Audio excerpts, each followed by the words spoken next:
Assalamualaikum warahmatullahi wabarakatuh. Waalaikumsalam. Waalaikumsalam warahmatullahi wabarakatuh. Selamat siang dan salam sejahtera bagi kita semua. Yang terhormat Bapak Insinyur Nanung Danardono, SPT, MP, PhD, IPM, ASEAN Engineering, selaku narasumber pada acara kali ini. Yang terhormat Bapak Busron, selaku Ketua RT 8 Dusun Tembi.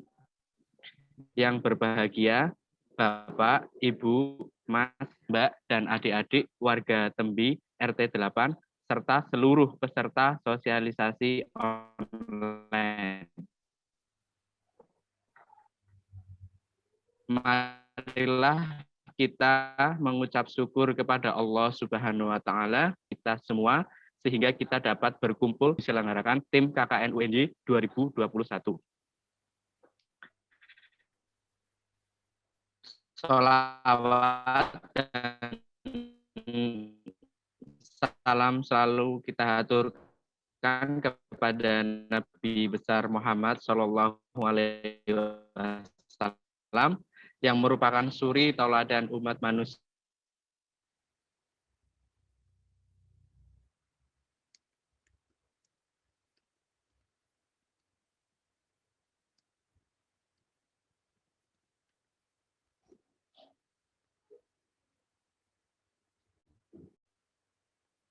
Atas nama panitia penyelenggara, kami, ibu-ibu,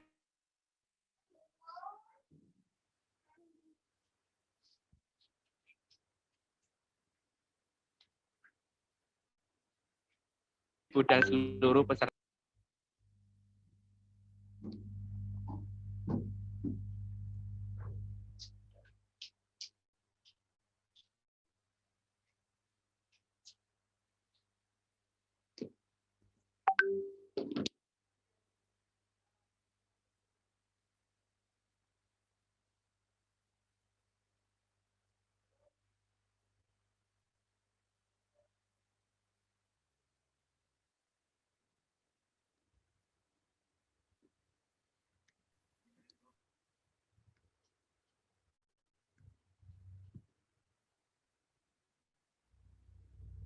Mohon maaf, tadi ada kendala teknis.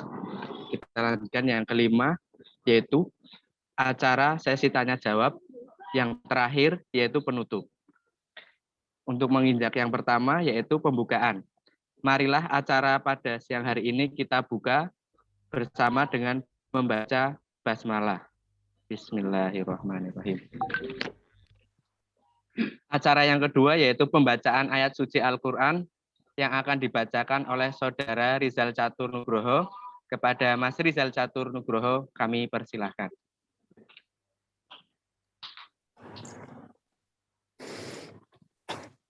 Assalamualaikum warahmatullahi wabarakatuh.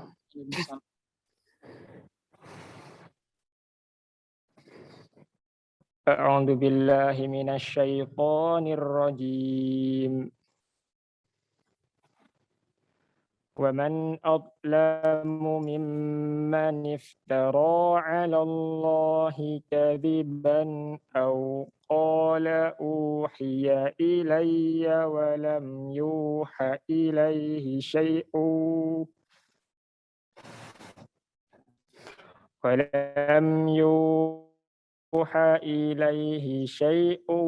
ومن قال سأنزل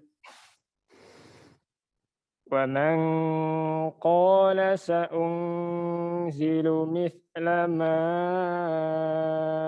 أنزل الله ولو ترى إذ الظالمون في غمرات الموت والملائكة باسطوا أيديهم أخرجوا أنفسكم اليوم تجزون عذاب الهون بما كنتم تقولون على الله غير الحق وكنتم عن آياته تستكبرون اليوم تجزون عذاب الهون بما كنتم تقولون على الله غير الحق وكنتم عن آياته تستكبرون ولقد جئتمونا فرادا كما خلقناكم أول مرة وتركتم ما خولناكم وراء ظهوركم وما نرى معكم شفعاءكم الذين زعمتم أنهم فيكم شركاء لقد تقطع بينكم وضل عنكم ما كنتم تزعمون إن الله فالق الحب والنوى يخرج الحي من الميت ومخرج الميت من الحي ذلكم الله فأنى تؤفكون فالق الإصباح وجعل الليل سكنا والشمس والقمر حسبانا ذلك تقدير العزيز العليم وهو الذي جعل لكم النجوم لتهتدوا بها في ظلمات البر والبحر قد فصلنا الآيات لقوم يعلمون صدق الله العظيم. Assalamualaikum warahmatullahi wabarakatuh. Terima kasih kami ucapkan kepada Mas Rizal Catur. Semoga lantunan ayat suci Al-Quran tadi menjadi pahala bagi yang membaca dan yang mendengarkan.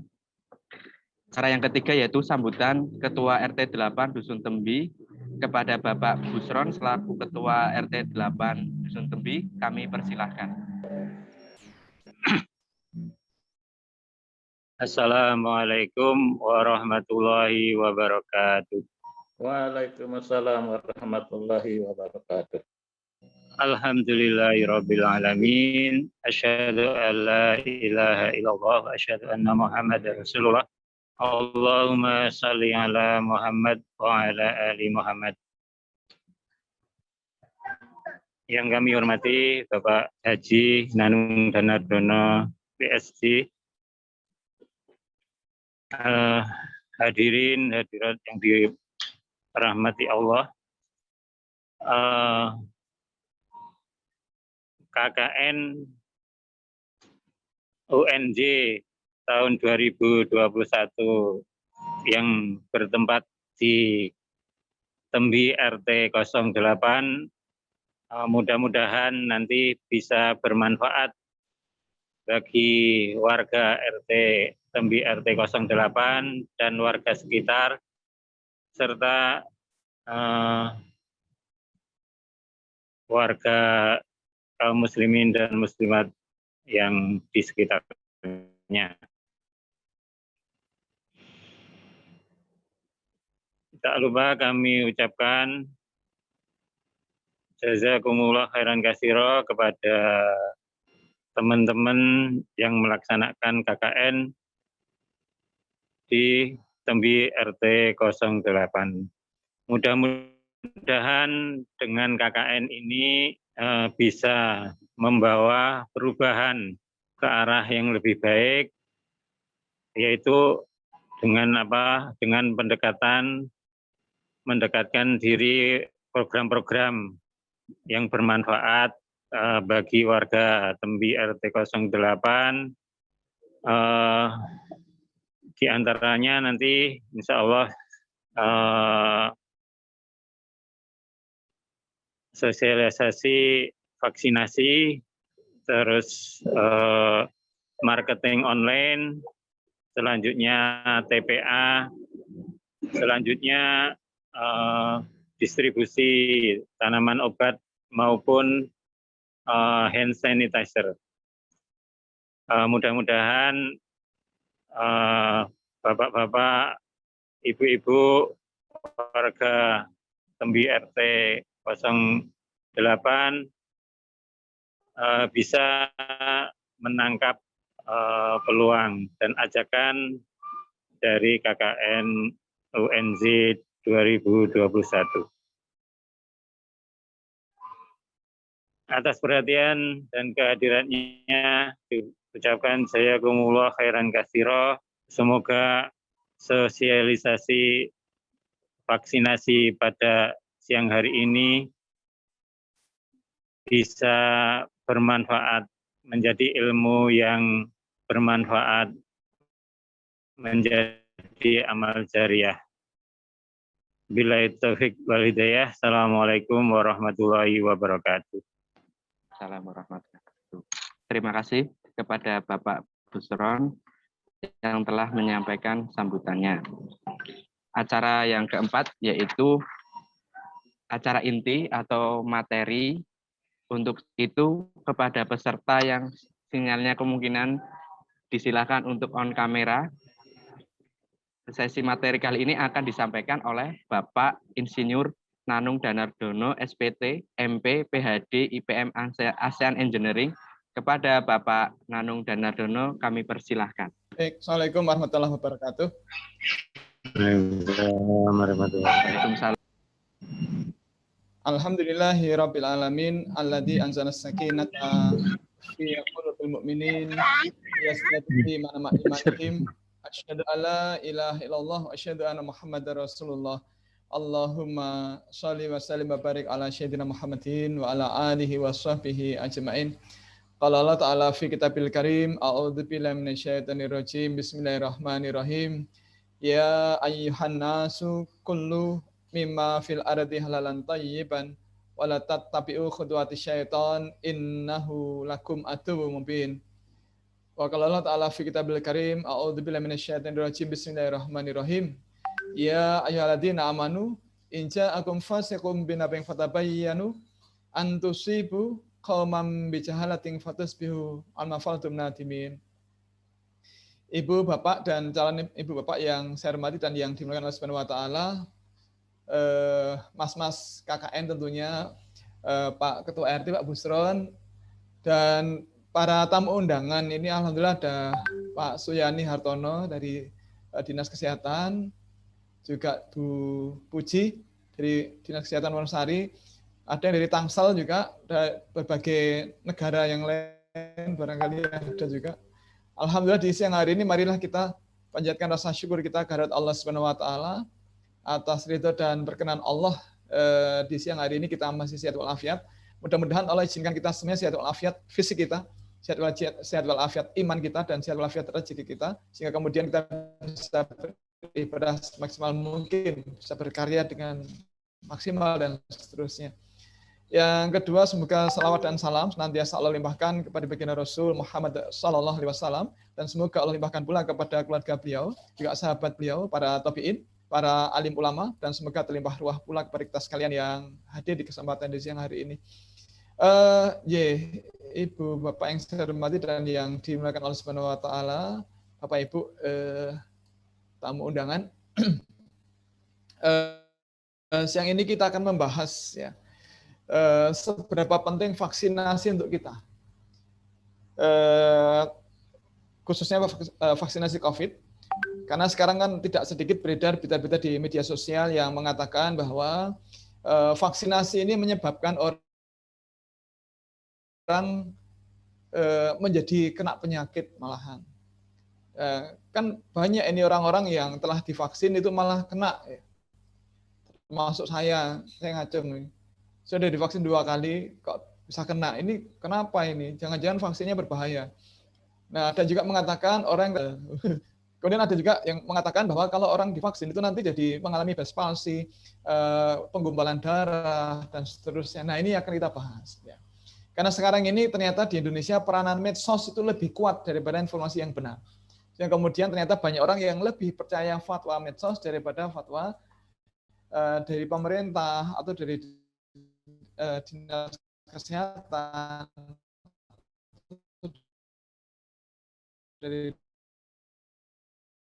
dan seterusnya. Termasuk ketika ada ini vaksin Nusantara kemudian tidak diizinkan Badan POM, orang kemudian mengeluarkan pernyataan yang macam-macam ya. Ahli segala hal, di core kata Pak Abdul.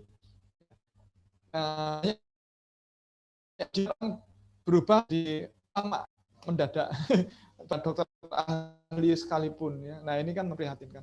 Nah, mari kita belajar, mudah-mudahan kita tidak salah melangkah. Karena kalau kita salah melangkah, itu resikonya sekarang nyawa. Mohon maaf, saya ulangi, kalau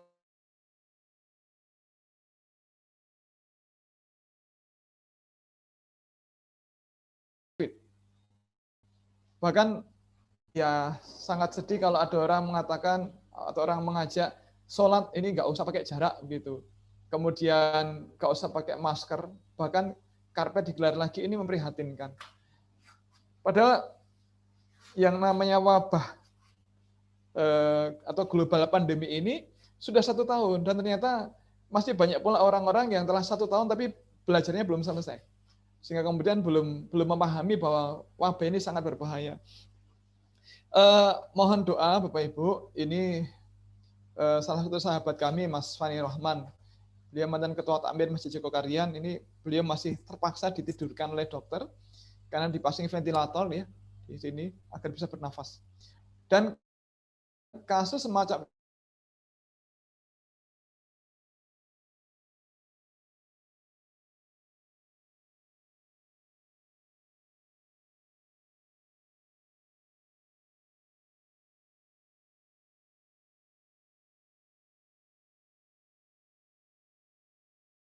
sakit, ada yang di depan IGD karena tidak dapat oksigen dan seterusnya.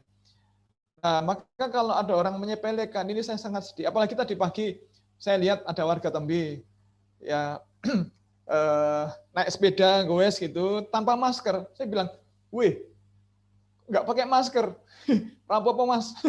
Oh ya Allah ya Rabbi. Inilah kalau kita jarang share info-info tentang COVID, orang kemudian tidak paham apa itu COVID. Ada orang mengatakan, buat jangan nge-share ya nggak gitu, nanti membuat imun kita lemah. Loh, yang buat imun kita lemah itu bukan itu. Tetapi karena kita tidak mau menerima info-info yang valid sehingga kemudian kita menyepelekan. Banyak orang yang menyepelekan kemudian kena, kemudian tidak kuat. Mungkin dia kuat tapi orang tuanya tidak kuat. Atau mungkin anaknya tidak kuat dan seterusnya. Nah, ini hati-hati. Yang jelas memang sekarang Indonesia ini diduga akan menjadi epicentrum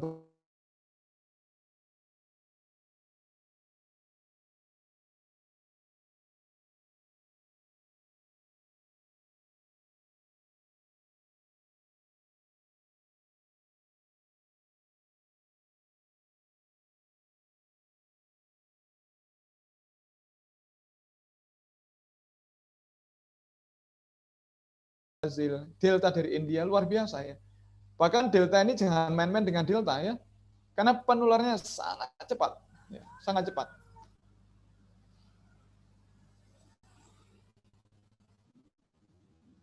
Hanya dalam 1 pekan, Indonesia setidaknya sudah 4 kali memecah rekor tertinggi kasus harian COVID-19.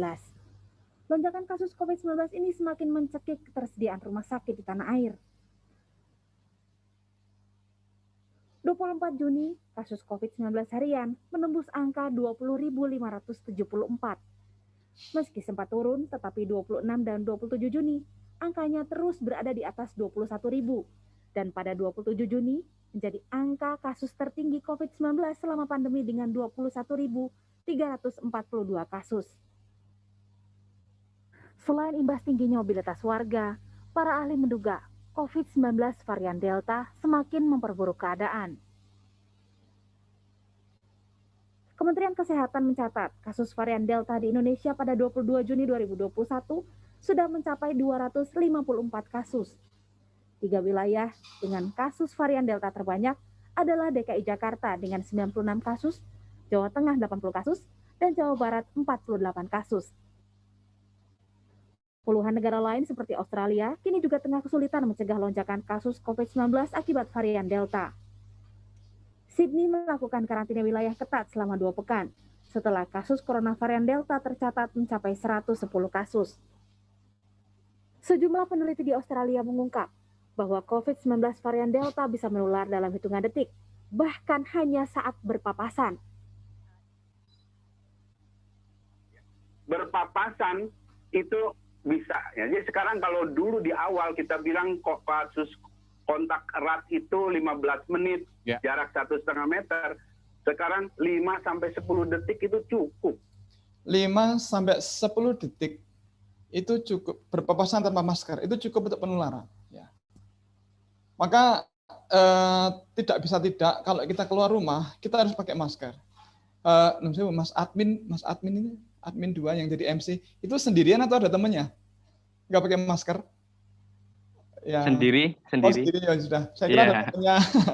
Oh, ada temannya nggak pakai masker latihan.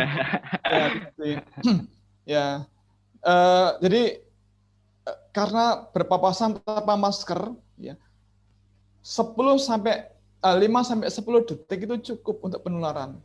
Maka hati-hati, tidak ada pilihan kita untuk memperbanyak literasi, kita pahami. Jadi ini kan tadi kalau nggak ikut ini mungkin nggak tahu bahwa berpapasan tanpa masker itu bisa ketularan. Makanya Mas Busron, ini teman kita yang tadi lewat pakai sepeda goes itu mungkin karena tidak tahu bahwa berpapasan tanpa masker 5-10 detik itu cukup untuk penularan. Maka karena RT kan tidak boleh di-share yang gitu ya, maka jadi menyepelekan. Nah, termasuk physical distancing ini sangat penting. Pakai masker, apalagi sekarang direkomendasikan harus pakai masker.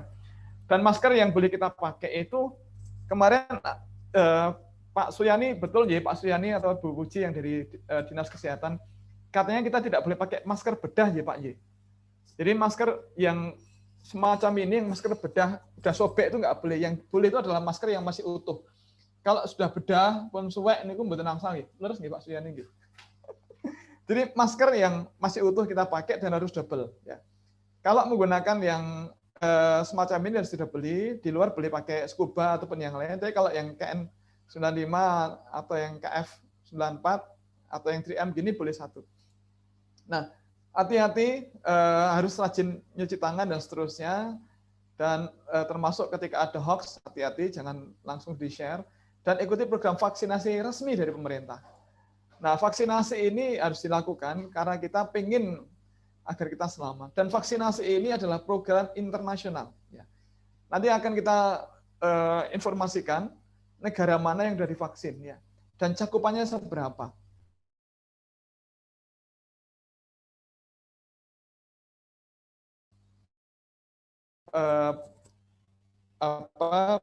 Penjual vaksin, apakah vaksinasi ini melemahkan umat Islam, apakah bagaimana nanti kita bahas ya.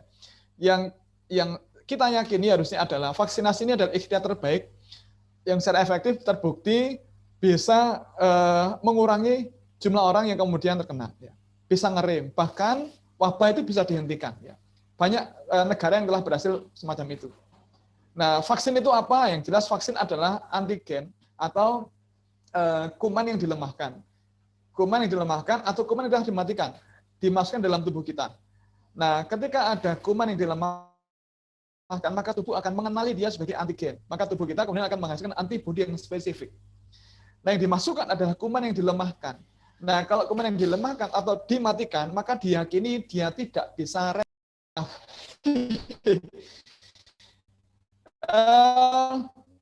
jadi vaksin itu adalah kuman yang dilemahkan atau dimatikan yang dimasukkan dalam tubuh. Nah, karena dia dilemahkan, itu dia mustahil bisa membelah diri. Maka tidak bisa jadi banyak, tidak mungkin. Ibarat mobil, mesinnya sudah diambil, nggak mungkin bisa jalan, kecuali dronjong, ganjilnya dicopot. Ya. Tapi kalau dalam kondisi normal, mobil itu mbok diantemi, didorong-dorong, ya kalau maksudnya didorong ya bisa ya. Tetapi kalau dibiarkan dia tidak bisa bergerak dengan sendirinya, karena nggak punya mesin.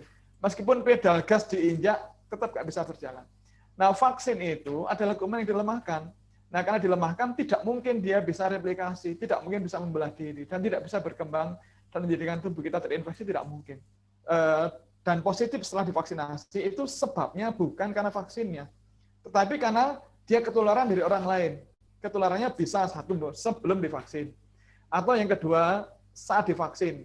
Jadi pertama sebelum divaksin, jadi dia sudah kena tapi OTG atau gejala belum muncul. Dapat dari mana? Ya dari orang lain, kemudian baru divaksin. Karena ketika di screening, waktu vaksinasi nggak ada gejala. Nah, kemudian baru setelah divaksin muncul gejalanya. Bisa begitu.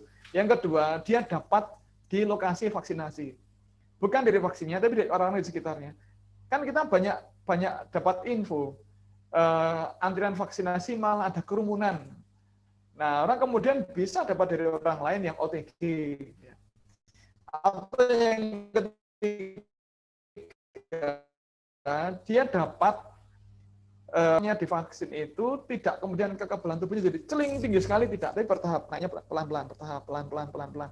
Nah, saat naik itu dia terinfeksi, bisa saja. Yang jelas penyebab ketularannya bukan dari vaksinnya. Kalau dari vaksinnya, kalau diyakin dari vaksinnya, miliaran orang di seluruh dunia ini akan kena ya karena mereka divaksin. Jadi kalau vaksinasi menyebabkan orang jadi positif, maka semua orang atau sebagian besar orang yang divaksin akan kena. Kalau berarti sebabnya adalah yang lain. Nah, maka sos yang kemudian malah membuat kita menjadi lemah imun kita. Nah, vaksinasi itu corona, polio mencegah polio, lumpuh permanen, meningitis mencegah radang selaput otak, dan tidak bisa silang ya, vaksin polio mencegah COVID nggak bisa, meningitis mencegah polio tidak bisa, ya, karena spesifik ya, spesifik. Ya. Nah, kemudian kenapa ini penting? Karena kita akan berada di tempat yang kita tidak tahu. Apakah semua orang itu sehat atau ada yang OTG? Kita tidak tahu. Maka semua orang yang positif kena itu tidak mengetahui kalau mau kena. Semua tidak mengira kalau mau kena. Tiba-tiba sudah bergejala, kemudian kekebalan tubuh kita. Nah, vaksinasi ini ditujukan juga agar herd immunity tercapai. Apa itu herd immunity? Herd immunity atau kekebalan komunal itu adalah kekebalan dalam satu populasi yang sangat tinggi. Artinya kalau cakupan vaksinasinya sangat tinggi, ya, misalnya 80%.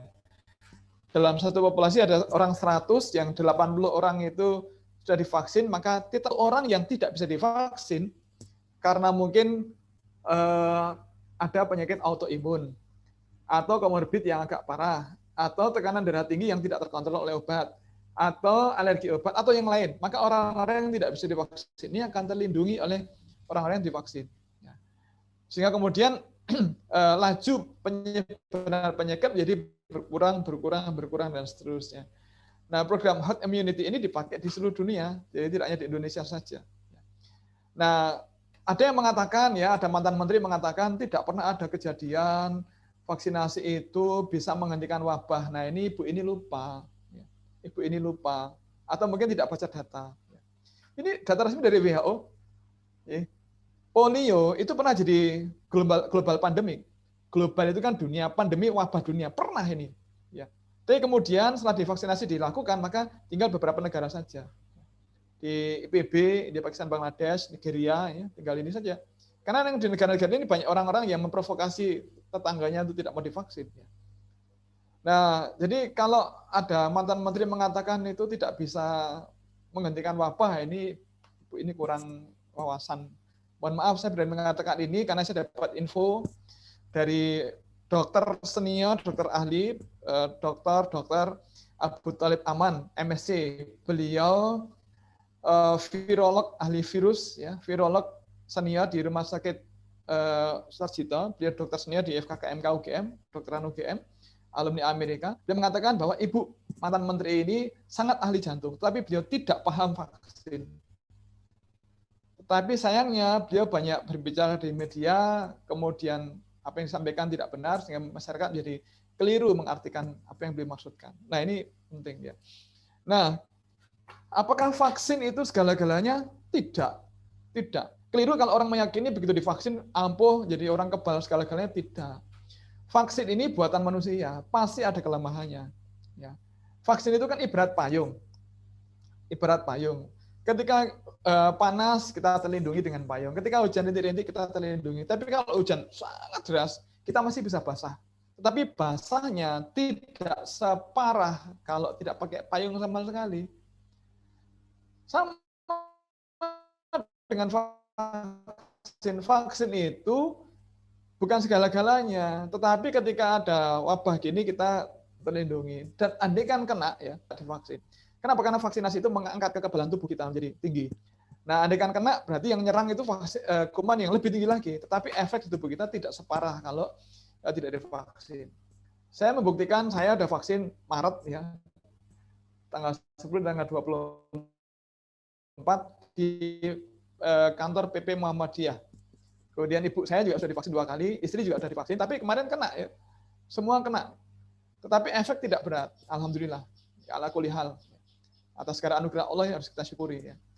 Nah, jadi karena vaksin ini buatan manusia, maka tidak sempurna.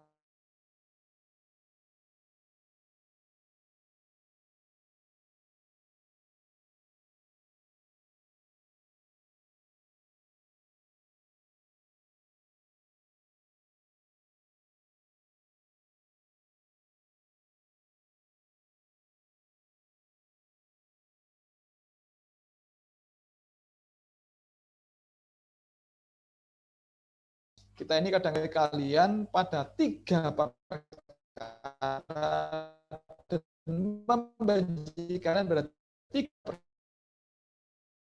3 kalian jika kalian menyembah Allah semata dan tidak mempersekutukannya, tetap berpegang teguh pada tali agama Allah. Dan janganlah kalian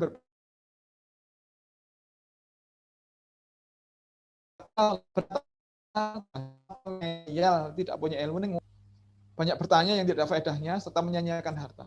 Maka mestinya teguran Rasulullah ini kita dengarkan. Cuma sayangnya orang itu lebih perintah tabayun ini bukan saran, tapi perintah dari Allah Subhanahu wa taala. Allah berfirman,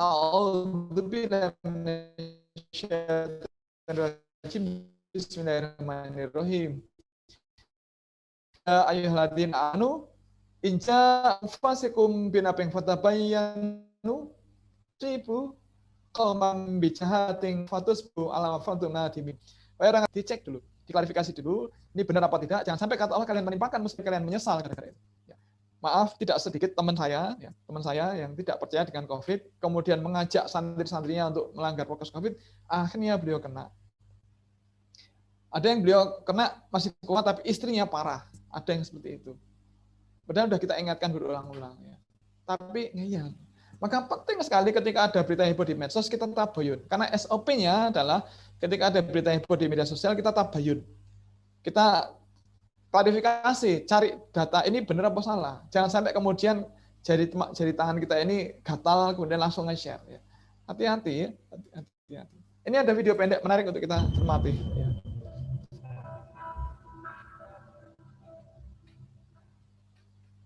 Hati-hati dengan informasi. Membuat kita celaka. Ada orang yang masuk penjara gara-gara mentweet atau memposting status di media sosial. Tak jarang, permusuhan antar kelompok gara-gara informasi yang mengadu domba.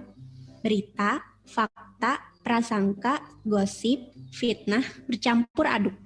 Kalau tak pandai memilah, bisa bahaya. Karena itu, tak heran Rasul bersabda, Salamatul insan fi hifdzi lisan. Keselamatan seseorang tergantung pada menjaga lisan. Lisan di sini bukan hanya kata-kata yang keluar dari mulut kita, tapi juga tweet dan status yang kita posting, informasi yang kita share, berita SMS, dan BBM yang kita broadcast. Bagaimana seharusnya kita mengolah informasi? Tabayun. Allah mengajarkan kita untuk selalu konfirmasi. Jika datang kepadamu orang fasik dengan informasi, maka tabayunlah atau konfirmasi, cek dan recheck. Quran Surat Al-Hujurat ayat 6. Kadang, kita menerima broadcast message tanpa pikir panjang, kita membroadcastnya lagi pada seluruh kontak kita, tanpa mengecek kebenarannya. Itulah sifat dasar kita, malas mengecek informasi. Karena itu, suatu informasi bisa menyebar begitu cepat tak terbendung. Konon, ketika kabar baik baru menyebar beberapa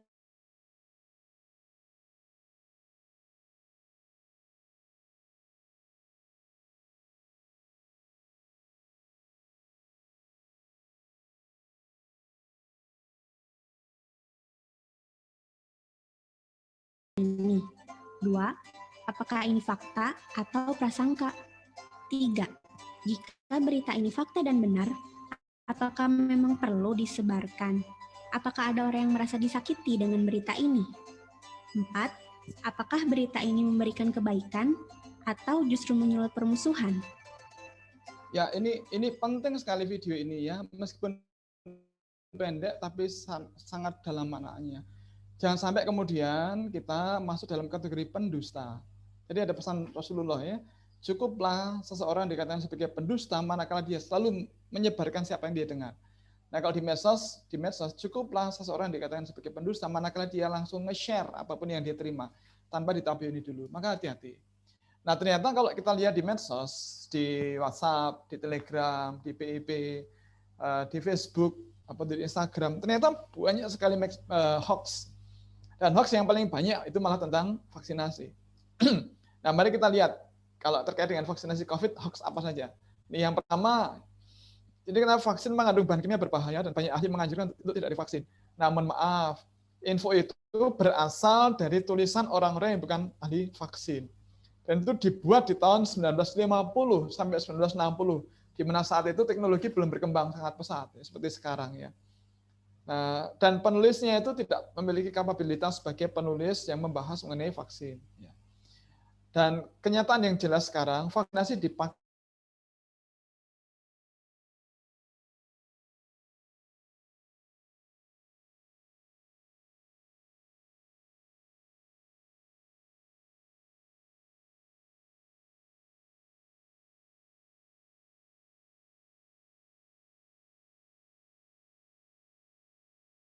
Maka Uni Eropa ini memesan 1,4 miliar dosis vaksin dari Pfizer. Pfizer itu perusahaan Jerman, ya, dari Sanofi, AstraZeneca dari UK, dari Amerika dan seterusnya. Bahkan Amerika memesan 540 juta, Inggris memesan 340 juta. Ini di awal ketersediaan vaksin. Belum lagi kalau kita lihat sekarang, ini data tanggal berapa ini? Mari kita lihat. Ini data dari Bloomberg. Saya copy tadi Juli 25. Berarti 25 Juli kapan? Hari ini. Jam berapa? Jam 2.11 AMT. Loh, kok AMT? Ya, karena ini kan jamnya kan masih jamnya Amerika. Ini kan sebenarnya dari Amerika, ya, Bloomberg. Yang jelas tanggalnya tanggal hari ini, tanggal 25 Juli. Ya. Lebih dari 3,86 miliar suntikan telah diberikan bagi masyarakat. Ya. Amerika berapa? Amerika 341 juta dosis telah dilaksanakan. Ya. Nah, kalau vaksinasi itu berbahaya, mustahil Amerika mengizinkan vaksinasi. Mustahil. Apa di sana itu nggak ada dokter pinter yang bisa mencegah kalau vaksinasi berbahaya. Nah, kadang-kadang kita saja yang lebih percaya dengan fatwa medsos. Nah, mari kita lihat ini Amerika. Ini data dari website yang sama. Nanti siapapun yang menghendaki linknya bisa saya kirimkan ya. Nah, ini data hari ini. Amerika berapa ini yang sudah divaksin? 340 M berarti juta ya. Juta. Kalau B billion berarti miliar. Ini million itu berarti juta, 341 juta dosis. Itu dari 53, itu mengcover 53,3% populasi Amerika Serikat. Berarti separuh orang Amerika, separuh sudah divaksin. Dan kalau kita tahu populasi luas negara Amerika, Masya Allah luas sekali, luas sekali. Contoh gini, kalau kita terbang dari Jogja ke Jakarta, itu kan jauh ya. Kalau naik bus itu kan semalam, ya 8 jam. Naik pesawat itu setengah jam. Setengah jam. Saya pernah terbang dari Atlanta, Amerika agak timur, sampai ke Los Angeles, itu 5 jam. Bukan setengah jam, 5 jam. Berarti luas sekali Amerika itu. Dan 53,3% orang Amerika telah divaksin. Indonesia berapa? Mari kita lihat. Ya. Indonesia baru 62,1 juta suntikan. Itu dari 11,6% orang Indonesia. Berarti masih ada 88,4% orang Indonesia yang belum divaksin. Nah, kemudian, ini COVID-19 Global Vaccine Tracker. Ini berapa jumlah, berapa coverage ya, cakupan vaksinasi COVID di seluruh dunia. Kanada yang paling tinggi Kanada 68%, Amerika 54%, tadi dibulatkan ke atas ya. Chili 66%, Prancis 50%, Inggris 66%. Kalau ada orang percaya konspirasi, wah negara Israel ini lihat di tengah, 65% warga negaranya divaksin. Nah kalau vaksinasi melemahkan generasi muda, apa mungkin pemerintah Israel sengaja memusnahkan warga negaranya? Mustahil. Ya. Kita kadang-kadang lebih percaya hoax ya, daripada berita yang benar. Korea Selatan 30%, Jepang 23%, Australia 24% dan seterusnya. Ya. Brasil 34% dan seterusnya. Nah maka kalau ada orang mengatakan ini isinya bahan berbahaya, ini mudah tertipu nanti kita.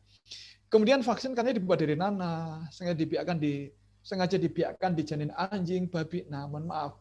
Zaman dulu banget ketika orang pertama kali belajar buat vaksin, memang menggunakan nanah.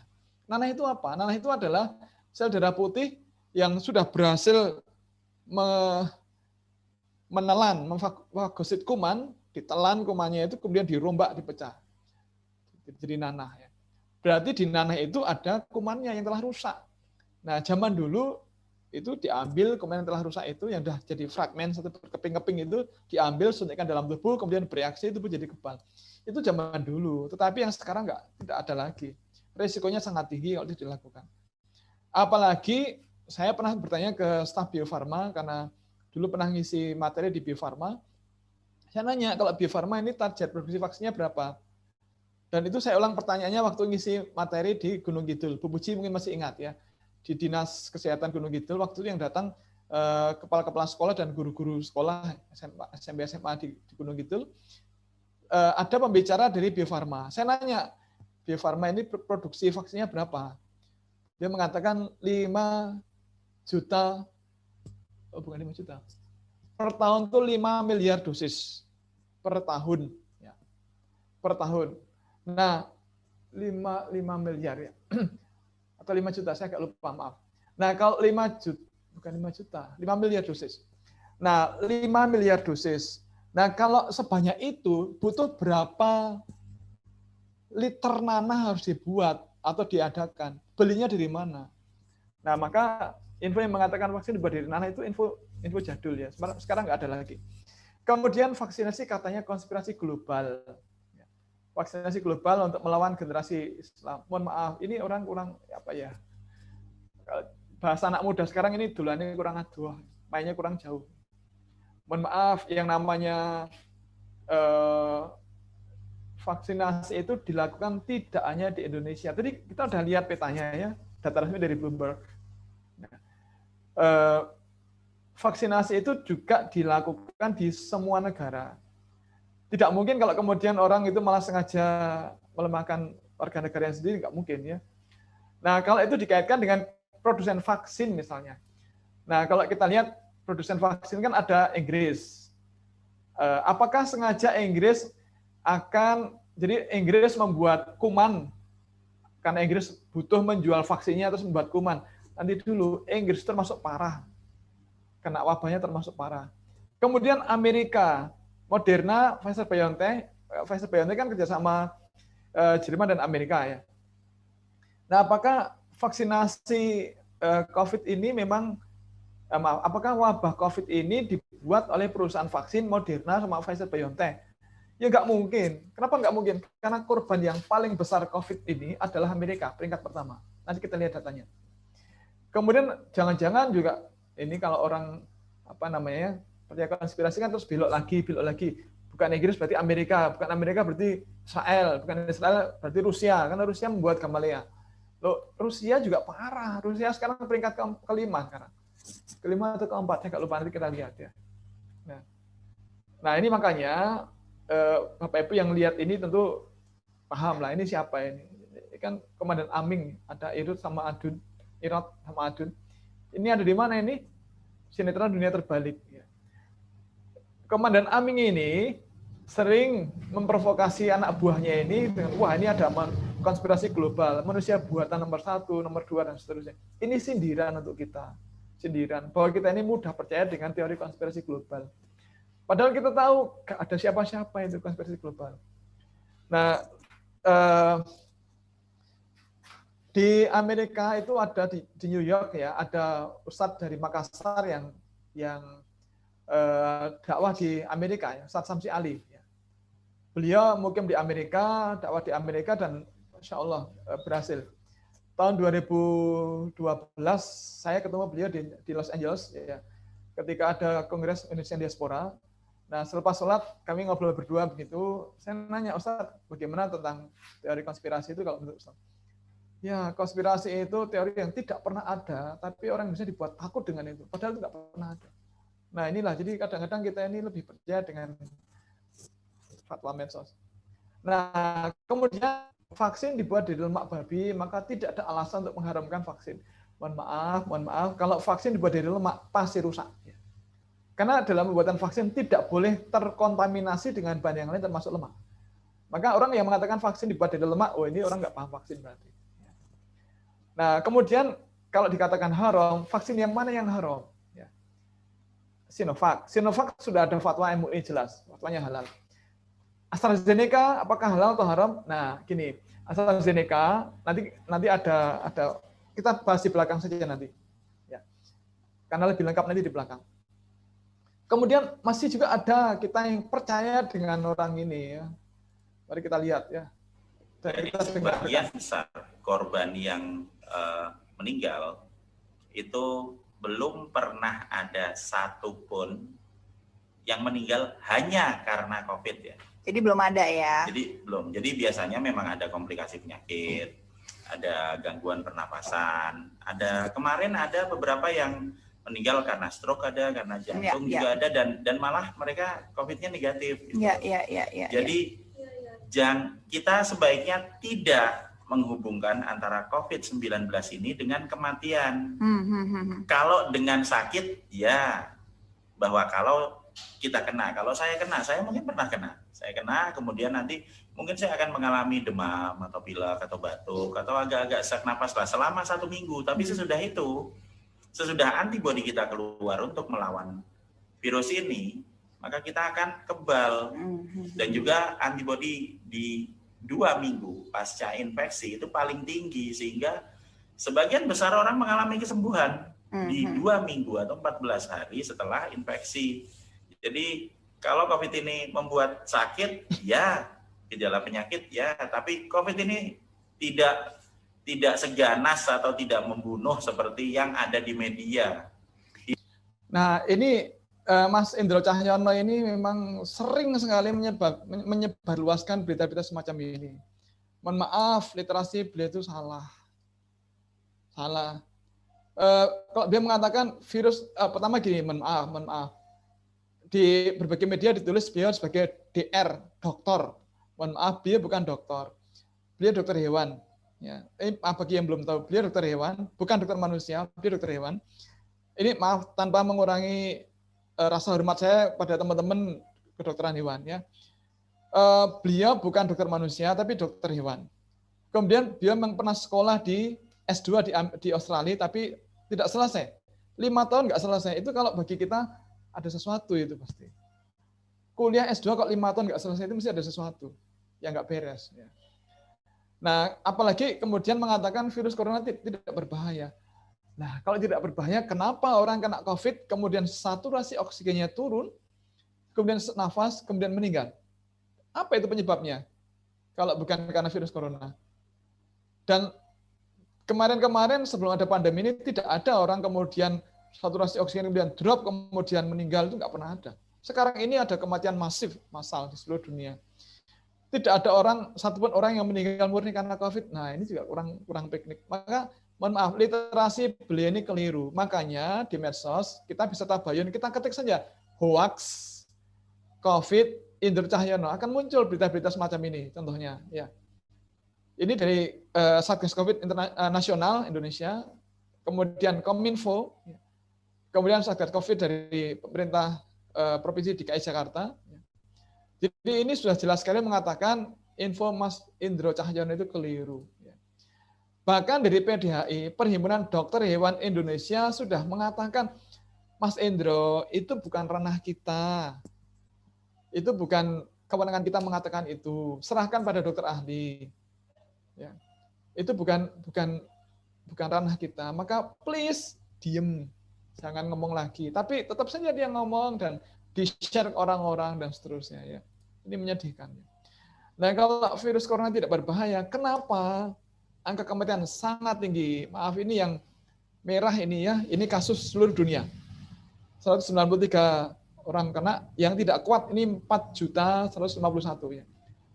Ini negara yang paling terparah kena. Peringkat pertama negara mana ini? United States, Amerika. Kedua India, 3 Brasil, 4 Prancis, 5 Rusia, 6 Inggris. Ini bukan negara Islam. Ya. Artinya kalau ada orang mengatakan vaksin wabah COVID ini konspirasi untuk membuat orang Islam menjauh dari masjid, itu keliru. Sangat keliru. Orang kurang piknik juga barangkali. Korban yang paling besar itu bukan negara Islam, tapi negara-negara Barat ini. Ini data resmi hari ini saya copy. Saya screenshot tadi. Tanggal berapa ini? 25 Juli 2021, jam 10.21 AM. Tadi pagi. Nah, kemudian ini sempat kan ini Presiden Brazil ini nyinyir dengan vaksin COVID. Dia mengatakan bahwa COVID-19 akan mengubah orang jadi buaya. Nyinyir itu. Tapi apa yang terjadi? Ya, apa yang kemudian terjadi? Ini. Brazil karena sangat salah penanganan, maka kemudian korbannya sangat besar. Jadi Brazil peringkat berapa? Peringkat 3 dunia. Bahkan bulan Maret kemarin sempat jadi bulan paling mematikan. Kalau bulan Februari itu ada 33.000 kematian, berarti dalam satu hari ada 1.000 kematian. Satu hari 1.000 orang meninggal. Bulan Maret ini ada 66.573 kasus. Artinya dalam waktu satu hari 2.000 orang meninggal. Gak main-main. Bahkan dua pekan yang lalu sempat kejadian dalam waktu satu hari 24 jam ada 4.000 kematian di Brasil. Dan matinya betulan. Bukan mati-matian bangkit lagi, burials in the middle of the night.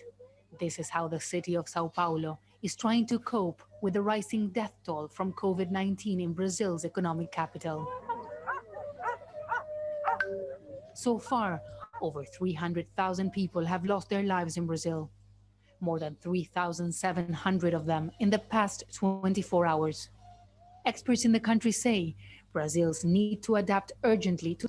Kematiannya nyata. Bukan jadi-jadian, tidak. Itu mati beneran. Bukan sandiwara, bukan ludruk, bukan, enggak, itu mati beneran. Maka kalau ada orang mengatakan jangan mengkaitkan COVID dengan kematian, berarti orang ini tidak paham dengan COVID. Nah, kemudian ada juga berita-berita di-share ya, bahwa vaksinasi adalah konspirasi bisnis yang mematikan.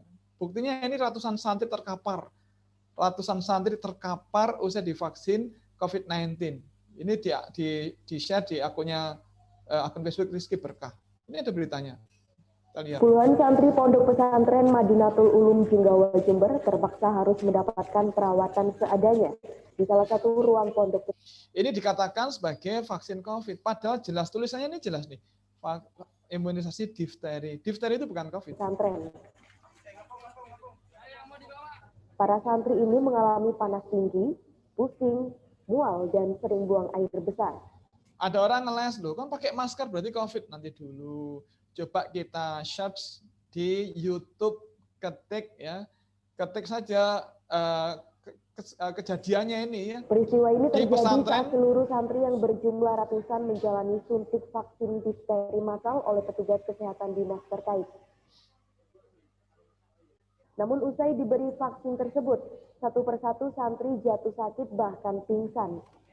Mayoritas yang sakit adalah santri SMP dan MA. Ini ada berapa santri yang kena ini, Pak? Perkiraan itu antara 80 sampai ke 100 itu. Bisa kita lacak sekarang dengan HP kita atau pakai laptop ya, kita ketik vaksinasi difteri pesantren Madinatul Ulum Jember. Ada video ini. Dan ini bukan kejadian sekarang, tapi kejadian beberapa saat yang lalu. Dan tidak ada hubungannya dengan COVID. Meskipun pakai masker, tidak ada hubungannya dengan COVID. Dan yang namanya waktu uploading video itu tidak bisa diubah-ubah. Ya itu real data kapan dia di-upload ya. Kemudian ini sempat mencuat ya, katanya perawat yang pertama kali disuntik vaksin akhirnya meninggal. Ya. US nurse who fainted after COVID-19 vaccine ya, ambruk ya, is not ambruk dead. itu. A viral message on social media claims katanya ini meninggal, padahal tidak. Orang masih hidup sampai United sekarang. States, who fainted after receiving her first dose Dia of the kemudian cerita kenapa COVID-19 vaccine dia ambruk itu is now kenapa. dead. This has been claimed by several websites and many Twitter and Facebook users. India Today anti-fake news war room has. Jadi setelah disuntik dia ambruk ya. Kemudian setelah beberapa saat dia bangun lagi, dia cerita, saya memang begitu. Kalau saya mengalami sakit mendadak atau disuntik itu karena saya secara mental tidak siap, maka kemudian saya pingsan. Kemudian saya bangun lagi. Mari kita lihat ini. Ini pernyataan dia. Kita dengar. It's Tiffany Dover, T-I-F-F-A. Ini setelah dia bangun lagi. D-O-V-E-R. CCU. So I guess tell us just a little bit about what just happened after passing out. Okay. So I had a syncopal episode.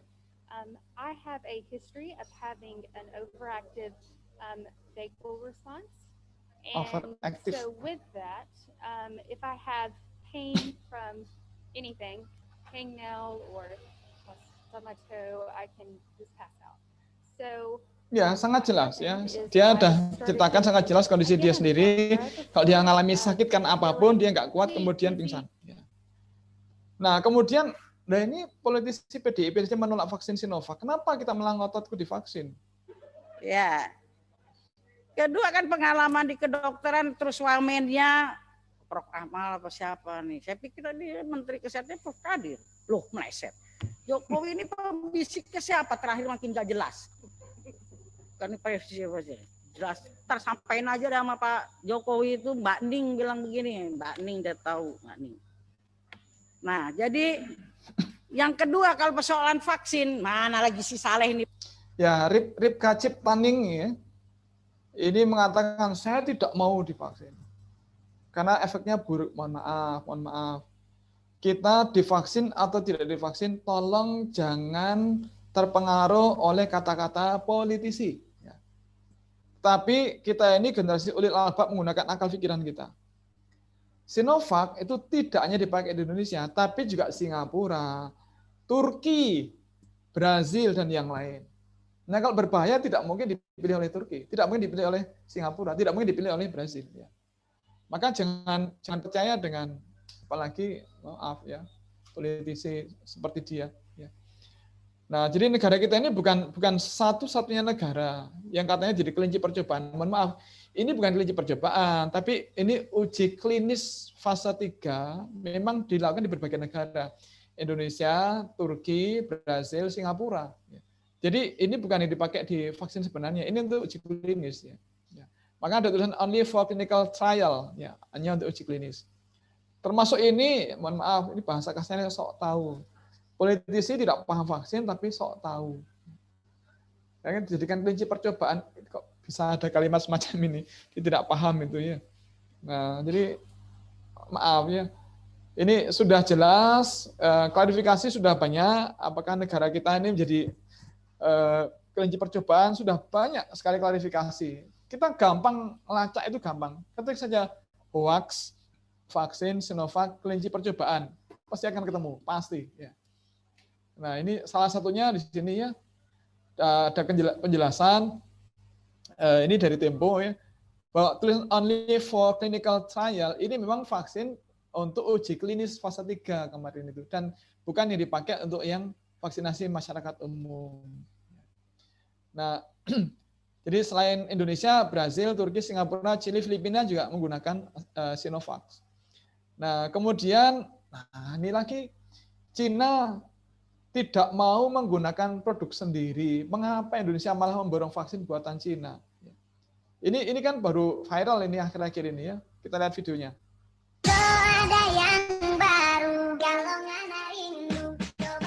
Maaf, videonya keras sekali suaranya. Nah, jadi ini karena orang tidak paham kemudian membuat kesimpulan sendiri. Apakah berita Cina membeli 100 juta dosis vaksin Pfizer ini keliru? Tidak. Ini benar. Dan ini confirm beritanya sama di berbagai media. Artinya Cina memang membeli 100 juta dosis atau 100 million dosis Pfizer vaksin ya. Benar. Oh berarti Cina nggak pakai? Oh keliru. Jadi begini, pemahaman kita sebelumnya adalah kalau vaksin itu kan mengangkat antibodi kita. Jadi setelah divaksin kekebalan tubuh kita akan naik. Tetapi belum cukup tinggi untuk mencegah serangan wabah. Maka kemudian kita divaksin kedua. Istilahnya adalah di booster. Booster itu diangkat lebih tinggi lagi. Makanya ada suplemen Imbus itu untuk mengangkat imun kita. Ya. Nah, vaksinasi kedua itu booster untuk mengangkat lebih tinggi lagi kekebalan tubuh kita. Dan kabar terbaru, alhamdulillah para nakes ini akan di booster yang ketiga, vaksin yang ketiga, jadi booster yang kedua. Kemungkinan pakai Moderna supaya lebih tinggi lagi begitu. Nah, pemahaman kita dulu adalah mestinya vaksin pertama dan kedua atau vaksin pertama dan booster ini pakai produk yang sama, biar karena satu pabrik biar sama. Tetapi yang namanya peneliti kemudian ahli kesehatan itu tidak berhenti mengembangkan ilmu kemudian mencari yang terbaik itu yang mana. Maka kemudian mereka nyoba ya. Bagaimana kalau dikombinasi? Mohon maaf, zaman sekarang sudah ada alat ya untuk ngecek titer antibodi kita seberapa. Jadi orang yang belum divaksin itu titer antibodinya berapa levelnya. Jadi misalnya 5 ya, 5. Ketika divaksin pertama dia naik jadi 20. Tapi 20 belum cukup karena virusnya ada di 30. Maka di booster lagi yang kedua jadi tinggi lagi. Itu bisa diukur dan itu kuantitatif, ada angkanya ya. Nah, kemudian dicoba bagaimana kalau Sinovac, AstraZeneca, berapa kekebalan tubuh yang dihasilkan. Lalu bagaimana kalau Sinovac, AstraZeneca? Bagaimana kalau Sinovac, Pfizer-BioNTech? Bagaimana kalau Sinovac, kemudian Moderna? Nah itu dicek ternyata Cina menemukan yang paling bagus adalah vaksin pertama produk lokal. Mereka tetap menggunakan produk lokal, mereka tetap menggunakan Sinovac atau Sinopharm atau produk mereka sendiri yang lain. Baru untuk booster, mereka membeli Pfizer-BioNTech. Begitu berita yang sebenarnya. Cuma kita menyimpulkan sendiri bahwa Cina nggak pakai produk dalam negeri, tidak begitu. Ya kadang-kadang kita tidak paham tapi waton ngeyel. Nah, mohon maaf. Jadi Cina membeli 100 juta dosis ini untuk booster, untuk mengangkat kekebalan jadi lebih tinggi lagi. Mungkin mereka pakai vaksin pertama, kedua produk lokal, tapi untuk booster meningkatkan lebih tinggi lagi, mereka pakai produk dari luar. Ya. Karena dengan produk dari luar mereka jadi bisa lebih tinggi lagi. Oke, kemudian sebelum diakhiri ya, Assalamualaikum warahmatullahi wabarakatuh.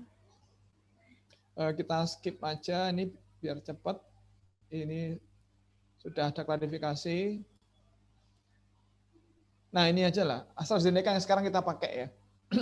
AstraZeneca katanya berbahaya karena menyebabkan penggumpalan darah. Nah apakah berita orang-orang Eropa yang setelah divaksin mengalami penggumpalan darah itu keliru? Tidak, itu benar. Ya, beritanya benar. Benar. Terjadi penggumpalan darah itu benar. Kemudian apakah benar negara-negara di Eropa menghentikan vaksinasi AstraZeneca? Benar. Ya, benar. Tidak salah. Tetapi yang tidak tepat adalah penghentiannya itu sementara, bukan selamanya. Kenapa dihentikan? Karena mereka kaget, loh kok ada kejadian ini, maka mereka berhenti dulu, diteliti dulu, dan ternyata setelah dicek ternyata jumlah orang yang terinfeksi itu ada sekitar 37 orang ya. 37 orang dari 17 juta orang Uni Eropa yang divaksin AstraZeneca. Kalau dihitung statistik 0,00218%. Itu secara statistik tidak ada hubungannya. Berarti penggumpalan itu bukan karena vaksinnya. Kalau karena vaksinnya sendiri, maka yang akan mengalami penggumpalan darah bukan 0,000218, tapi mungkin 2,18 atau 21,8 atau ya di bawah 10% ya itu. Tapi angkanya tidak seperti itu. Tapi 0,000218. Berarti tidak ada hubungannya dengan vaksinasi AstraZeneca. Maka kemudian semua negara Eropa lanjut lagi jalan. Sama juga dengan kita, baru goes gitu ya, tiba-tiba duer gitu. Kita berhenti, pasti berhenti. Apa itu apa? Ternyata ada anak kecil nangis. Loh, kok nangis? Oh, ternyata dia menggenggam benang, ada balonnya sobek. Oh, berarti dia tadi pegang balon, balonnya meletus, duer gitu. Oh, ternyata itu bukan tembakan. Kan kita berhenti, pengen tahu apa itu. Nah, setelah itu apa yang kita lakukan? Berhenti terus? Enggak, kita lanjut jalan. Nah, jadi negara-negara Uni Eropa kembali lanjutkan vaksinasi AstraZeneca. Ya. Nah, ini katanya ini ada pemenang hadiah Nobel yang mengatakan orang yang divaksin nanti akan meninggal dalam waktu paling lama 2 tahun lagi. Ini kan ramai tuh diviralkan orang. Sekali lagi orang-orang Indonesia ini malas tabayun. Cross check itu perintah Allah, tapi orang Indonesia malas sekali. Tidak mau tabayun, langsung di-share aja. Jarinya itu gatal. Nah, padahal setelah kita tabayun, kita mengetahui bahwa ternyata ini beliau pemenang Nobel ini tidak pernah, beliau mengatakan, saya tidak pernah mengatakan itu. Lalu siapa yang mengatakan itu? Tidak tahu. Tapi beliau sudah klarifikasi, saya tidak pernah mengatakan itu. Bahwa orang yang divaksin itu nanti 2 tahun yang akan datang akan meninggal. Beliau tidak pernah mengatakan kalimat sebodoh itu. Nah, ternyata ada orang yang nakal, mencatut nama beliau begitu. Nah, kalau orang divaksin 2 tahun meninggal, itu kan ya lucu ya. Bukan lucu, dagalannya nggak lucu. Loh, kan kita banyak toh orang-orang pernah umroh, pernah haji, dan pasti divaksin meningitis. Lah yang meninggal berapa orang? Padahal umurnya sudah puluhan tahun yang lalu. Belum meninggal juga.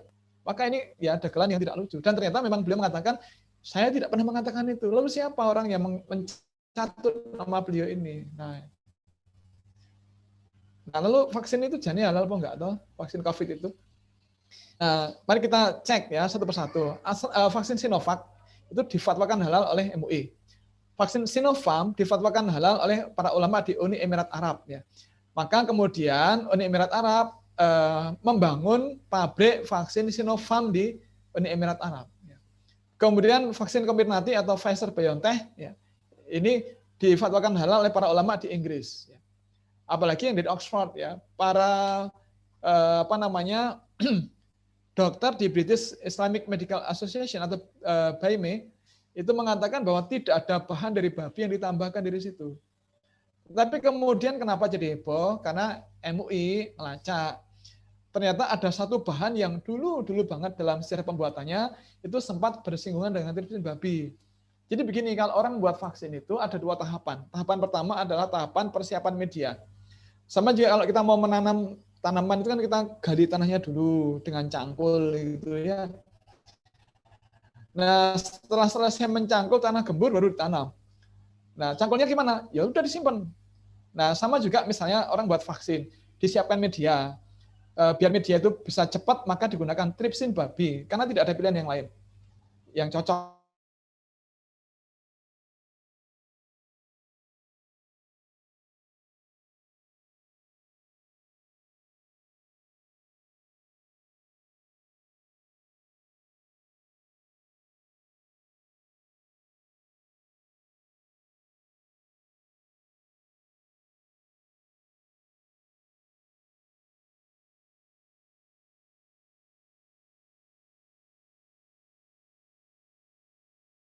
Madzhab Hambaliyah tidak mempermasalahkan itu.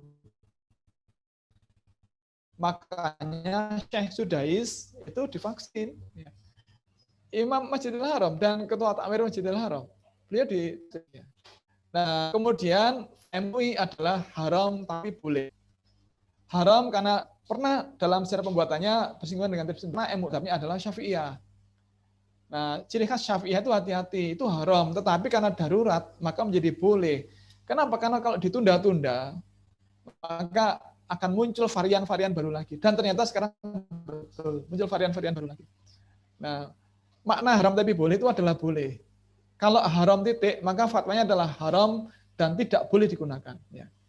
Saya kenal fatwa ini karena saya sejak 2001, saya sudah aktif di LPPOM MUI, Provinsi DI.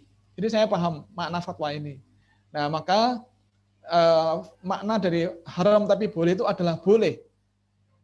Kalau tidak boleh, maka fatwanya adalah haram dan tidak boleh dipakai.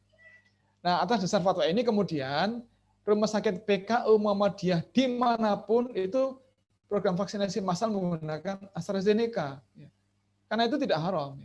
Karena itu boleh dipakai. Mari kita simak fatwanya. Penggunaan vaksin dari AstraZeneca untuk kepentingan vaksinasi COVID-19. Setelah melakukan pengkajian dan sebagai wujud tanggung jawab keagamaan, Majelis Ulama Indonesia melakukan pengkajian secara intensif, mulai dari pemeriksaan dokumen yang terkait dengan ingredient dan juga proses produksi vaksin AstraZeneca, dan kemudian ditindaklanjuti di dalam rapat dengan mendengar keterangan pemerintah, khususnya terkait dengan urgensi vaksinasi COVID-19, serta keterangan dari Badan POM terkait dengan jaminan keamanan vaksin, dan juga dari produsen AstraZeneca, serta dari PT Bio Farma yang bertanggung jawab terkait dengan pengadaan dan juga distribusi.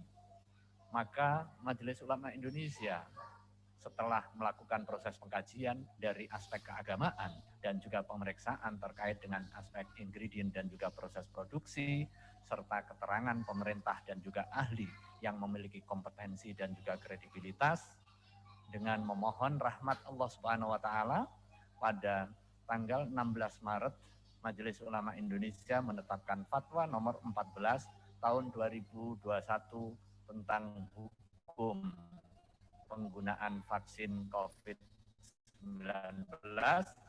produk AstraZeneca. Yang selanjutnya, tanggal 17 Maret, fatwa tersebut diserahkan kepada pemerintah untuk dijadikan panduan. Dan hari ini, Jumat 19 Maret 2021, dijelaskan kepada publik mengenai fatwa tersebut. Fatwa terkait dengan produk AstraZeneca yang difatwakan adalah AstraZeneca di SK Bioscience Andong, Korea Selatan. Ketentuan hukumnya, yang pertama, vaksin COVID produk AstraZeneca ini hukumnya haram karena dalam tahapan proses produksinya memanfaatkan tripsin yang berasal dari babi. Walau demikian, yang kedua, penggunaan vaksin COVID-19 produk AstraZeneca pada saat ini hukumnya dibolehkan dengan 5 alasan. Yang pertama, ada kondisi kebutuhan yang mendesak atau hajah syariah di dalam konteks fikih yang menduduki kedudukan darurat syar'i atau darurah syar'iyah. Yang kedua atau B, ada keterangan dari ahli yang kompeten dan terpercaya tentang adanya bahaya atau resiko fatal jika tidak segera dilakukan vaksinasi COVID-19. Kemudian yang C, ketersediaan vaksin COVID-19 yang halal dan suci tidak mencukupi untuk pelaksanaan vaksinasi COVID-19 guna ikhtiar mewujudkan kekebalan kelompok atau herd immunity. Dan D, ada jaminan keamanan penggunaannya oleh pemerintah sesuai dengan penjelasan yang disampaikan pada saat rapat Komisi Fatwa. Dan E, pemerintah tidak memiliki keleluasaan memilih jenis vaksin COVID-19 mengingat di Indonesia maupun di tingkat global. Ini kan sangat jelas ya, penjelasan 5 alasan tadi sangat jelas bahwa MUI menyatakan tentang pembolehan penggunaan vaksin AstraZeneca ini. Tetapi memang orang Indonesia itu seringkali yang dilihat cuma kulitnya, yang dilihat cuma bagian awalnya, oh haram titik. Nah, nanti dulu. Kan fatwanya tidak hanya itu, tapi selengkapnya ini apalagi mari kita simak sekali lagi berikutnya. Kita simak. Yang ketiga, kebolehan penggunaan vaksin COVID-19 produk AstraZeneca sebagaimana dimaksud angka 2 tadi tidak berlaku lagi jika alasan sebagaimana dimaksud mulai dari A sampai E hilang. Yang keempat, pemerintah wajib terus mengikhtiarkan. Dan yang kelima, umat Islam Indonesia tentunya, umat Islam wajib berpartisipasi dalam program vaksinasi COVID-19 yang dilaksanakan oleh pemerintah. Nah, ini jelas sekali. Fatwa kelima, MUI menyatakan umat Islam wajib, bukan haram, selesai tidak, tapi wajib mengikuti program vaksinasi yang dilaksanakan oleh pemerintah untuk menghindari wabah yang lebih parah. Untuk mewujudkan kekebalan kelompok dan herd bebas immunity dari wabah COVID-19. Yang berikutnya ada beberapa rekomendasi, salah satunya adalah pemerintah. Ya, jadi monggo lah, jangan sampai kemudian kita salah dalam bersikap. Nah, kenapa muncul fatwa haram tapi boleh? Karena mazhabnya adalah Syafi'iyah. Syafi'iyah itu adalah, ciri khasnya adalah apabila ada bahan yang bersinggungan dengan babi, maka tidak boleh, artinya haram. Tetapi dalam keadaan darurat maka dia menjadi boleh. Itu rujukannya adalah Baqarah 193. Tetapi para ulama di Timur Tengah, di Arab Saudi, kemudian di Kuwait, Bahrain, Qatar, Uni Emirat Arab, itu mazhabnya adalah Hambaliyah. Kalau Hanafiyah ini ada di India, Pakistan, Bangladesh, mereka mengizinkan dan tidak mempermasalahkan dengan itu kan sudah sangat berbeda dengan daging babi, maka sudah berubah sifatnya. Maka itu bahasa agamanya atau bahasa fatwanya adalah ada istihalah. Nah, ada istihalah, ada istilah. Istihalah itu apa? Istihalah itu adalah berubahnya hukum karena perubahan sifat atau karakter sesuatu. Daging babi haram, lemak babi haram. Tapi kalau bentuknya ada jadi tripsin, dia sudah sangat berbeda dengan daging babi. Maka berubah jadi dari haram di babi itu haram. Tapi manakala kemudian dia dibuang ke sungai, kemudian sungainya itu airnya dipakai, disuling lagi, dihilangkan baunya, dihilangkan kuman-kumannya, jadi air minum, itu menjadi boleh, itu istihalah. Kalau istihlak itu adalah bercampurnya benda haram dan najis yang sangat sedikit dengan benda halal dan suci yang sangat banyak, maka hilang sifat haram dan najisnya. Contohnya begini, kita berenang di kolam renang ya, kemudian setelah berenang kita diam. Nah, kita merasakan airnya kemudian jadi sejuk sekali. Tadi kita nggak merasakan suhu air, tapi kemudian ketika kita diam, air di sekitar kita itu sejuk dan agak adem. Pernahkah kita tiba-tiba pinggang ke bawah itu hangat? Pernah, berarti kan kita pipis lah itu, ngaku pipis kan. Nah, yang namanya urin itu kan najis dan haram. Tapi kalau dia bercampur dengan air yang sekolam renang, maka hilang sifat najisnya dan hilang sifat haramnya. Maka setelah itu kita berenang lagi sambil menyelam minum air, itu halal airnya, ya, tidak haram. Ya. Ulama-ulama seperti tetap Somad, Ustadz Abdul Twasikal, Ustadz Firanda Dirja, Ustadz Syafri Basalam, apalagi Ustadz Adi Hidayat mengatakan vaksinasi itu boleh, nggak ada masalah. Saya kira demikian, mudah-mudahan ada manfaatnya. Terima kasih. Assalamualaikum warahmatullahi wabarakatuh. Waalaikumsalam. Waalaikumsalam warahmatullahi wabarakatuh. Terima kasih kepada Bapak Nanung dan Nardono yang telah menyampaikan materi yang begitu luar biasa. Selanjutnya kita memasuki sesi tanya jawab. Bagi peserta yang ingin bertanya bisa menuliskan di kolom chat Zoom atau langsung raise hand dan menghidupkan mikrofonnya. Bagi yang ingin bertanya, monggo silakan.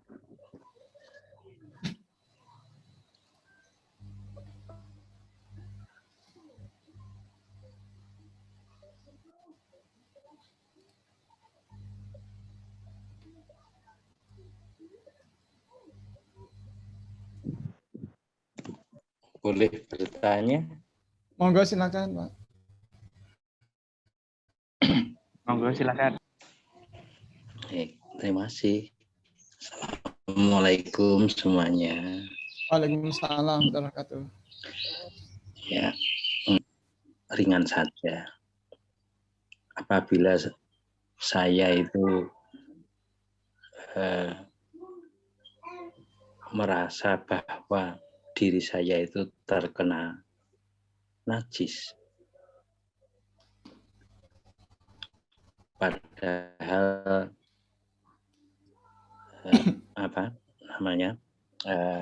diri saya itu juga terkontaminasi dengan COVID, padahal tidak ada pakaian yang lain. Ini permasalahan pakaian yang lain, dan saya baru tahu. Tetapi ini tidak terjadi pada diri saya ya. Aman, Pak Endah aman, negatif. Amin. Ini kebetulan saya ada di kamar. Kalau saya keluar itu saya juga punya kekhawatiran. Ini solusinya bagaimana supaya, mohon maaf ini agak melenceng, sholat kita itu aman. Itu aja. Terima kasih. Pak Endah dan Bapak Ibu yang lain, najis itu ada berbagai macam ya. Ada pengelompokan najis dikaitkan dengan cara mensucikannya. Ada najis ringan. Najis ringan itu adalah najis yang cara mensucikannya cukup dibasahi air perci. Contohnya adalah pipis bayi laki-laki yang baru minum ASI saja. Najis ringan. Ada lagi najis berat. Najis berat adalah najis yang cara mensucikannya itu berat, yaitu dicuci 7 kali dengan air dan salah satunya dengan tanah.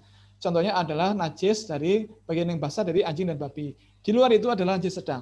Najis sedang itu adalah najis yang cara mensucikannya dicuci dengan air hingga hilang sifat-sifatnya. Nah, pipis bayi laki-laki yang baru minum ASI saja itu najis ringan. Tetapi kalau bayi tadi sudah makan makanan yang lain, misalnya tengkleng Mbah Gono misalnya, atau bakmi goreng, tongseng, rendang, terus apalagi ya, bakmi godok, maka pipisnya sudah najis. Nah sekarang yang ada lagi najis yang sifatnya nampak ya, dan najis yang sifatnya tidak nampak. Ya. Ainiyah dan hukmiyah. Najis ainiyah adalah najis yang kelihatan. Oh itu ada pipis anjing, oh itu ada kotoran babi, itu najis ainiyah, nampak di situ. Ada pula najis yang hukmiyah. Najis hukmiyah itu adalah najis yang tidak nampak lagi. Tapi kita tahu kemarin itu ada anjing pipis di situ dan belum dibersihkan. Selama sepekan belum dibersihkan. Tapi kita yakin ada anjing pipis di situ. Maka itu najis hukmiyah. Harus dibersihkan. Nah sekarang yang dimaksud najis tadi yang mana? Nah kalau yang dimaksud adalah pipis bayi perempuan. Ya. Pipis bayi perempuan itu beda dengan pipis bayi laki-laki. Pipis bayi perempuan itu bukan najis ringan, tapi najis sedang. Cara mensucikannya dicuci 7 kali dengan air, dicuci hingga hilang warna, bau, dan sifat-sifatnya. Nah, pipis bayi perempuan, apalagi pipis bayi perempuan yang usianya sudah 50 tahun, 60 tahun, itu juga sudah najis. Dan najis sedang sama. Nah, cara membersihkannya adalah dicuci hingga hilang warna, bau, dan bukan rasa, betul saja diicipi. Warna, bau, dan sifat-sifatnya. Begitu.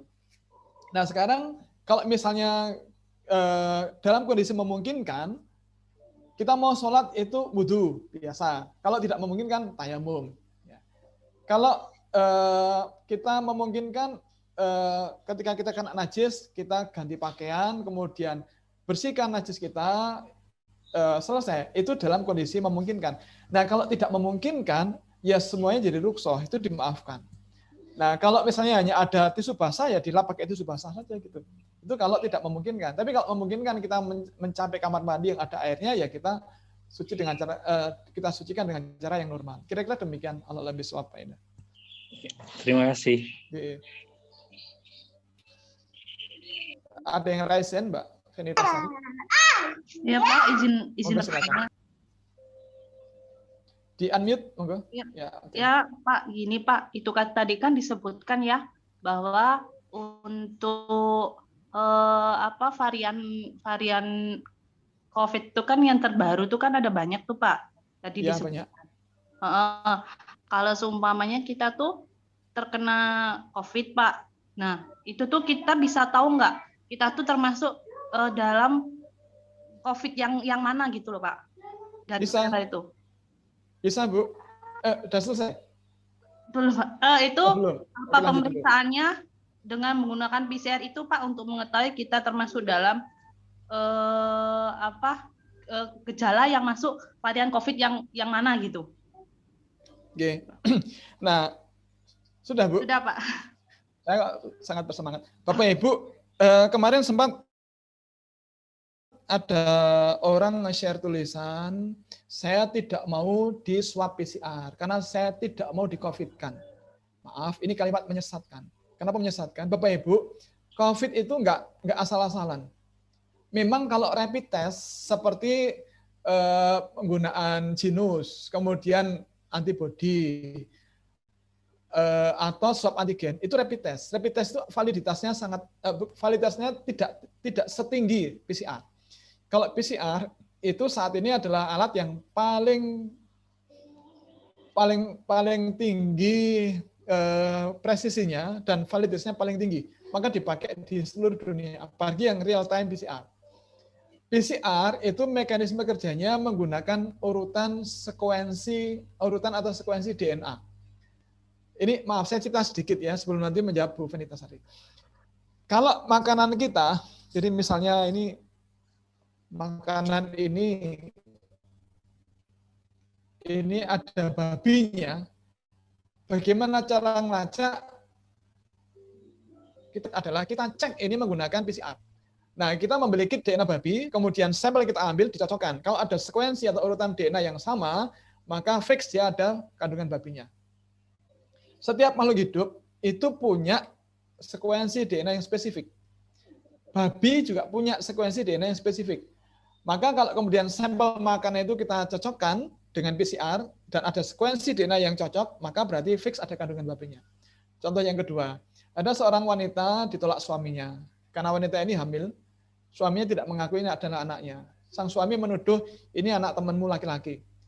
Nah, dokter ahli forensik itu kalau sampai ke pengadilan nanti bisa ambil sampel dari bayi, rambutnya saja, nggak usah diambil dagingnya, tidak usah. Rambutnya dibuat primer DNA-nya, nanti diketahui urutan sekuensinya ada adenin, guanin, timin, urasil, nanti ada ketemu itu, kemudian dicocokkan dengan DNA ayah biologisnya atau teman laki-laki ibunya. Yang cocok yang mana? Pasti salah satu di antara keduanya yang cocok.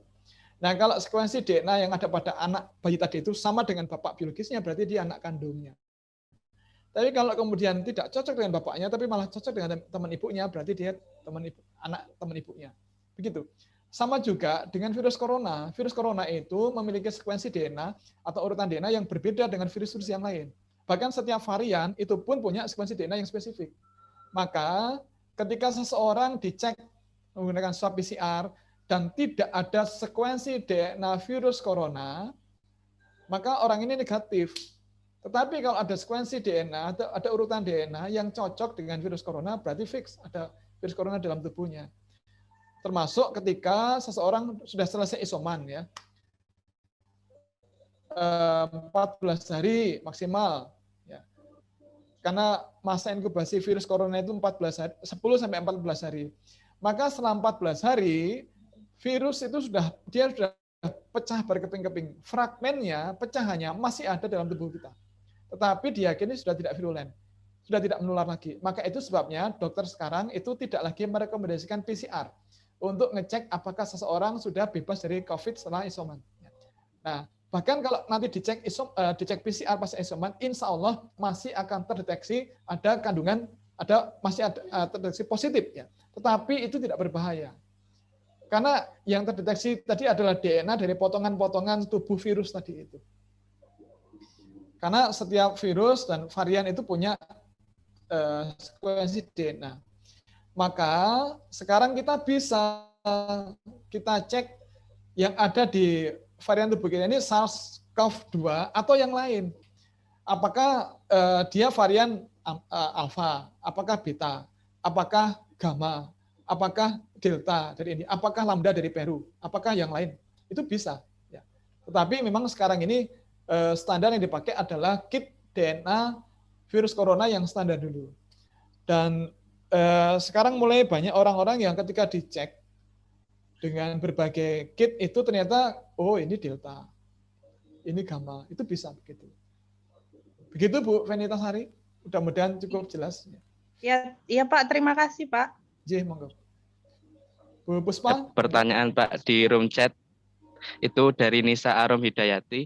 Assalamualaikum Ustadz, saya mau tanya, kenapa beberapa orang setelah vaksin ada yang tidak enak badan? Apa ada pengaruh dengan kondisi fisik seseorang? Terima kasih. Ya, jadi itu namanya KIPI atau Vaccine Adverse Event Reporting System, atau dalam bahasa Indonesia adalah KIPI. Kejadian ikutan pasca imunisasi. KIPI itu adalah respon tubuh. Ketika ke dalam tubuh kita dimasuki kuman yang telah dilemahkan, tubuh kita nanti akan bereaksi, menghasilkan antibodi yang spesifik. Nah, ketika kita membangun antibodi itu, kadang-kadang ada organ yang lain yang ikut bereaksi. Kadang-kadang itu tidak semua. Contoh saya, yang saya rasakan setelah divaksin, saya merasa sangat lapar. Dan ketika saya cek di jam 2 siang, belum makan siang, ya lapar. Ada yang mengatakan ngantuk, ternyata karena malamnya belum tidur. Tetapi secara umum saya nggak merasakan KIPI. Istri saya tidak merasakan KIPI, bahkan ibu saya komorbid, ya, dia ada darah tinggi dan ada beberapa penyakit yang lain, tapi beliau sama sekali nggak merasakan KIPI. Jadi KIPI itu ada, tapi tidak semua orang mengalami.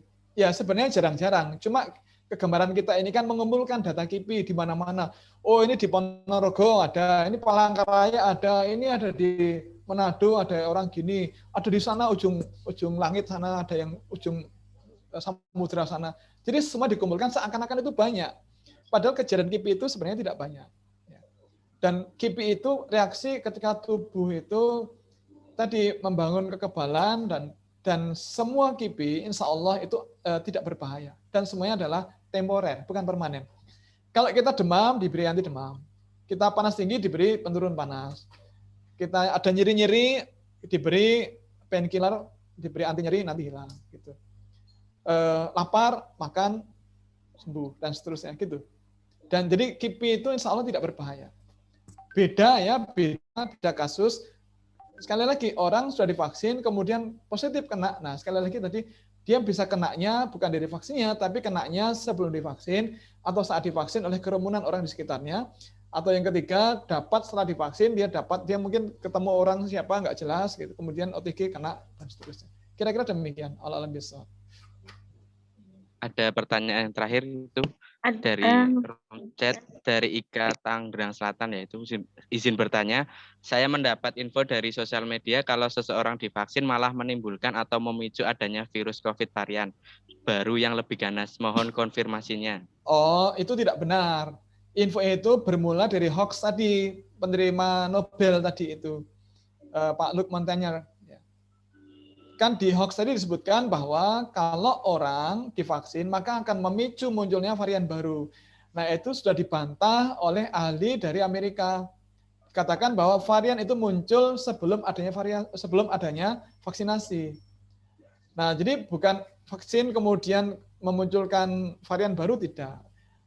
Nah ahli dari Amerika, nanti bisa saya kirimkan kalau dikehendaki, saya bisa kirimkan link informasinya bahwa peneliti dari Amerika tadi, beliau mengurutkan ya sekuensi DNA dari berbagai varian. Dan ternyata dari bank data yang dia miliki ternyata tidak ada kaitannya dengan vaksinasi. Dan itu muncul sebelum vaksinasi. Gitu. Jadi kalau ada orang mengatakan setelah divaksin nanti memicu varian baru atau bahkan memicu ADE, bagaimana kata Pak Nidom. Pak Nidom itu kan, Profesor Nidom kan juga dokter hewan ya. Dia mengatakan hati-hati kalau divaksin nanti akan muncul ADE. Ya. Jadi ada potensi berkembangnya varian baru. Nah itu tidak benar. Itu sudah dibahas oleh para ahli dokter manusia bahwa informasi tadi tidak benar. Dan fenomena ADE itu tidak ditemukan pada vaksin COVID. Kata. Ini Bu Puspa sudah ngacung angkat tangan. Monggo Bu Puspa, silakan Bu. Di unmute Bu. Ya. Assalamualaikum Ustaz. Waalaikumsalam. Masih terkait berita pasca vaksin ya Ustaz. Mungkin dulu kan kita pernah dihebohkan oleh berita-berita seperti kejadian kelumpuhan, kebutaan setelah vaksin. Itu sebenarnya gimana nggak Ustaz? Mungkin tadi hampir disinggung di slide-nya Ustaz. Ya. Karena memang ada beberapa orang yang lagi ya. Oke. Ya. Ustaz. Jadi tentang kelumpuhan. Memang sempat ramai itu berita ini dia. Izin kita share dulu sebentar. Ini kasus cuma satu ini tapi hebohnya luar biasa. Assalamualaikum warahmatullahi wabarakatuh. Ini dengan Mbak siapa? Nama nganu nggak wis? Oke, dari mana Mi? Dari mana? Oke, siap. Ini kenapa kok sampai begini, Cek? Mbak, ini kan katanya majikan itu kan divaksin itu. Iya. Corona ini ya? Terus kan aku berapa satu minggu kan, ya satu minggu kan ini kan agak bengkak gitu. Kan terus kok gindingan bae kan aku takutnya atau enggak gimana ya. Aku lap counterpain gitu. Counterpain itu terus langsung kayak gindingan gitu. Apa tadi? Counterpain ya. Itu setelah nyuntik 1 hari langsung apa gimana? Enggak 1 minggu. 1 minggu kemudian sampai sini kan agak bengkak kayak gitu ya. Nah terus 1 minggu tuh kok ada gerdingan itu apa? Mama atau akhirnya tuh aku kok lap counterpain. Lah counterpain tuh langsung ke sini gitu kok menjalar gitu kok langsung sehari itu lemes gitu. Langsung lemes banget. Terus aku langsung ngomong itu ya majikan gitu kok lemes gimana ya ini, terus langsung dikasih obat itu langsung menjalar, langsung malah kayak menyebar sampai sini langsung kaki. Itu berarti separuh lumpuh sekarang. Allahu Akbar. Karena apa? Tadi disuntik karena apa? Vaksin corona gitu. Ya, maksudnya ini yang baru memang vaksin ini kan. Enggak kan mal katanya gitu. Terus kemarin tuh bosku kan dokter semua kayak gitu ya, dari Amerika, dari semua katanya itu dosnya terlalu tinggi, akunnya tuh enggak. Terus katanya itu perhatian tuh sekuan tuh botol menjalar gitu. Sekuan botol itu apa ya? Itu pembuluh darah. Iya, pembuluh darahnya. Itu sama yang suntik itu berapa orang aja? Maksudnya dari majikanmu ada suntik semua? Semua, nenek juga. Tapi nenek kan lumpuh, nggak tahu udah lumpuh total. Iya. Juga nggak tahu efeknya. Terus majikannya juga ada suntik? Semua satu keluarga. Nah, ini video ini jadi viral dan heboh di mana-mana. Katanya efek dari vaksinasi COVID-19. Nah, setelah dilacak, kapan video itu di-upload di YouTube, kemudian dikonfirmasi dengan program vaksinasi COVID di Taiwan. Ternyata ketika video ini di-upload, di Taiwan belum ada program vaksinasi massal COVID. Berarti yang disuntikkan itu bukan vaksin COVID. Karena belum ada program vaksinasi COVID saat itu, ketika video itu di-upload. Nah, dilacak lagi, ditabuhin lagi, ternyata ketika divaksin itu ini inisiatif dari majikannya bahwa karena akan memasuki musim gugur dan musim dingin, maka biasa orang-orang Taiwan itu divaksin anti flu, ya, anti flu. Itu biar orang-orang Taiwan kuat dan siap menghadapi influenza di musim dingin. Jadi tidak benar kalau itu vaksin COVID. Karena memang saat itu belum ada vaksin COVID yang dipakai di Taiwan. Kira-kira demikian ya, Bu. Nah, Ustaz, boleh Bu Puspa. ya, bertanya kah? Sudah. Bu Puspa sudah? Sampun insyaallah Ustaz. Jazakallah. Oke. Amin amin. Silakan. Ya, Bu Rizky, monggo. Assalamualaikum warahmatullahi wabarakatuh. Pak Ustadz mau nanya, orang tua saya kan saat ini nih positif COVID, cuman sebelumnya itu dia belum pernah vaksin. Nah, terus baiknya bagaimana Pak Ustadz setelahnya, misalnya insya Allah kalau misalnya sembuh itu apakah perlu divaksinkah atau bagaimana ya Pak Ustadz? Mohon penjelasannya ya Pak Ustadz. Ya. Terima kasih banyak. Assalamualaikum. Oh iya Pak Ustadz, mohon maaf. Orang tua saya juga punya komorbid kayak gula, darah tinggi, seperti itu. Mohon penjelasannya Pak Ustadz. Terima kasih banyak. Assalamualaikum. Waalaikumsalam. Ya, Bu Rizky dan Bapak Ibu yang lain, begini, ketika seseorang kena atau terkonfirmasi COVID, apa yang dilakukan ya harus sembuh dulu. Jangan mikir vaksinasi, tapi mikir sembuh dulu. Setelah sembuh dan tidak ada gejala lagi, baru kemudian berpikir langkah berikutnya. Nah, saya diskusi dengan teman alumni SMA 1 yang jadi dokter paru di Jakarta. Ya. Beliau pernah kena COVID dan agak parah. Ya. Nah, kemudian hasil diskusi, kebetulan kami teman-teman satu alumni gitu ya, banyak orang, kita diskusi pakai Zoom, kita belajar tentang COVID. Beliau mengatakan bahwa sebenarnya setelah kita gejala hilang, pasca isoman, setelah 14 hari gejala semuanya hilang, tubuh kita sebenarnya aman. Nah, setelah itu divaksin COVID itu aman sebenarnya. Tetapi kenapa kemudian ada aturan 3 bulan setelah sembuh, itu adalah titer antibodi atau kekebalan tubuh kita, para penyintas COVID, itu bisa bertahan, kan tinggi ya. Jadi kalau kita bisa bertahan, kekebalan tubuh kita akan naik jadi tinggi. Nah, tinggi itu bertahan sampai 3 bulan. Setelah itu kemudian turun. Nah, setelah 3 bulan itu dianjurkan untuk segera vaksin untuk booster, untuk ngangkat lagi. Gitu. Nah, kenapa harus ditunda 3 bulan? Karena vaksinnya terbatas. Tadi kan di data disebutkan bahwa di Indonesia kan yang divaksin kan baru 11,6%.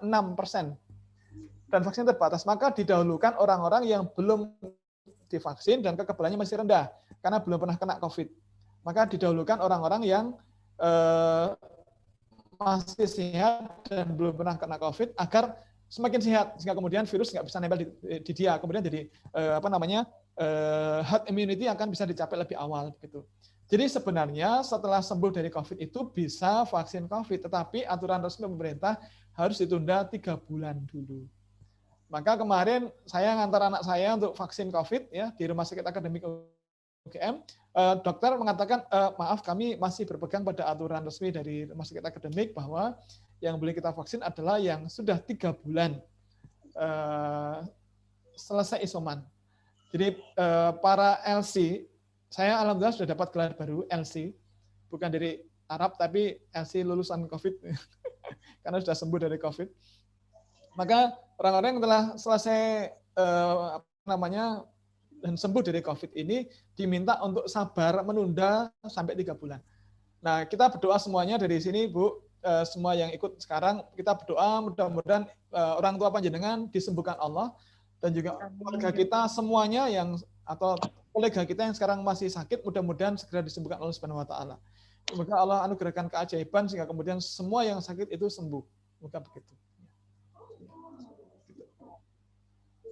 Masih Terima kasih banyak Pak Ustadz. Ya, silakan. Ya. Masih ada satu terakhir mungkin, 1 atau 2 terakhir. Di chat room barangkali ada. Di chat room. Bu Hermin. Oh iya. Iya, siap Pak Ustadz. Oke.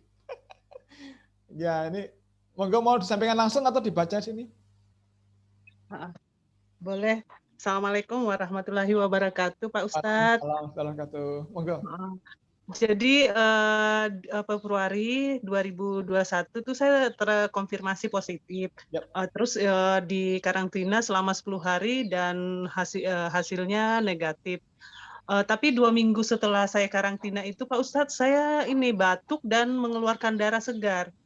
Nah, kebetulan saya di rumah sakit Pak, kerjanya di lab. Oh, Nah, iya. Terus periksa ke interna dan paru sampai ke rongsen nggak ada apa-apa. Cuma pertanyaannya sampai sekarang itu batuknya masih ada. Dan info dari dokter ini efek dari karena terpapar COVID. Saya juga udah vaksin 2 kali. Nah ini kira-kira apa ini yang batuknya sampai sekarang Pak Ustadz? Ibu udah cek lagi swab PCR? Sudah. Karena kami setiap 2 minggu pasti ngecek lagi negatif. Cuma Jadi yang ibunya- jadi pertanyaannya batuknya itu sampai sekarang masih. Jadi hidungnya udah sering dimasukin. Tapi negatif ya Bu ya? Nah kalau negatif, Negatif, Pak ya, Ustadz. jadi gini, kalau Ibu positif berarti kemungkinan ada varian baru yang masuk. Tetapi kalau negatif, berarti dugaannya adalah itu efek dari kejadian kemarin. Jadi ketika virus itu nyerang ke dalam tubuh kita, virus kan istilahnya nyerang kan ngobrak-abrik ya Bu ya. Ada yang kemudian kita bisa bertahan, batang kita cukup. Tapi ada yang kemudian kita jebol ya. Sehingga kemudian beberapa organ itu kena ya. Maka kemudian ketika kita sembuh, virusnya sudah tidak berdaya lagi, sudah tidak bisa menular lagi. Keluarga kita sudah aman, kita nggak pakai masker di rumah sudah aman insya Allah. Tetapi sel-sel tubuh yang rusak itu kan perlu recovery, Bu. Iya. Perlu disembuhkan dulu. Nah, barangkali ada beberapa sel yang belum sembuh. Nah, sehingga kemudian ketika di bronkus itu masih ada gatal-gatal karena ada beberapa sel yang barangkali baru recovery. Kemudian ketika batuk keluar darah itu barangkali karena selnya masih muda. Dan ketika kita gatal kemudian batuk itu jadi kayak trauma, kemudian iritasi keluar darah. Itu bukan COVID, tapi efek dari COVID kemarin itu. Jadi sudah COVID-nya sudah sembuh, tapi efek dari serangannya itu belum menyembuhkan luka yang di dalam. Kira-kira demikian. Iya Pak Ustadz. Sampai ini lendir tuh kayak seperti masih numpuk. Padahal waktu terkonfirmasi itu malah nggak apa-apa Pak Ustadz. Cuma 2 minggu setelah itu semuanya ini. Ya. Memang ketika virusnya masih ada di nasal cavity ya, di rongga hidung, itu kan terus kemampuan penciumannya kan jadi hilang. Iya. Ya. Kalau virusnya turun sampai ke bronkus, cabang paru-paru, kan gatal-gatal. Kita pengen batuk terus ya, gatal. Tapi kalau turun sampai ke alveoli, di pembuluh darah yang lembut di paru-paru, ya nanti sel darah putih kan harus berjuang. Maka kemudian jadi ada badai sitokinin yang kemudian kita jadi sulit bernafas, sesak, saturasi oksigen jadi turun, dan itu sangat berbahaya. Nah, jadi dugaan kita adalah ketika virus itu dalam tubuh kita, maka tubuh kan bereaksi, menghasilkan perlindungan.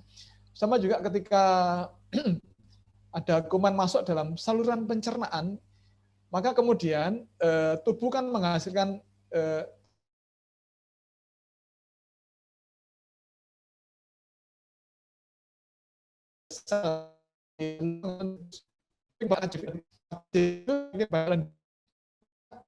kadang-kadang kalau dokter dilapori pasien, dok saya diare, dokter itu harus nanya ada lendirnya apa tidak. Nah kalau ada lendirnya berarti ada kuman yang masuk, maka tubuh menghasilkan, tadi gubesel menghasilkan mukus tadi itu, maka keluar ada lendirnya. Tapi kalau nggak ada lendir, berarti bukan karena patogen, mungkin karena resepsi airnya terganggu, misalnya gitu. Nah, maka saya kira Ibu konsultasi ke dokter ini untuk obat penyembuhan itu apa saja. Meskipun kalau yang tradisional itu kan bisa pakai madu ya, Bu. Madu itu kan menggantikan sel-sel tubuh yang rusak dari dalam gitu. Iya Pak Ustadz. Kan bagus kalau madu itu lebih sering ya, misalnya tiap 3 jam. Satu sendok 3 jam seterusnya. Ya. Gitu. Iya. Terima kasih Pak Ustadz. Monggo silakan. Bu. Mudah-mudahan segera sembuh. Bu Hestiani Dalimun. Assalamualaikum. Waalaikumsalam. Saya sudah vaksin 1 kali di 28 Juni. Lalu saya positif bulan ini. Rencana September vaksin 2. Terus jeda 3 bulan. Bu Ani, ini sama dengan istri saya. Istri saya sudah vaksin pertama tadi 3 bulan, ya sudah kita manut saja. Kita nunggu 3 bulan setelah selesai isoman. Nah, kalau kami kan sekeluarga kemarin selesai isoman kan tanggal 12 Juli. Berarti 12 Juli, Agustus, September, Oktober. Paling cepat boleh itu 12 September. Juli, Agustus, Oktober. 12 Oktober itu baru boleh vaksin. Gitu. Jadi vaksin kedua untuk boosternya nanti itu 3 bulan setelah selesai isoman. Kira-kira demikian. Sudah ya ini ya. Puan Mas, monggo sudah selesai.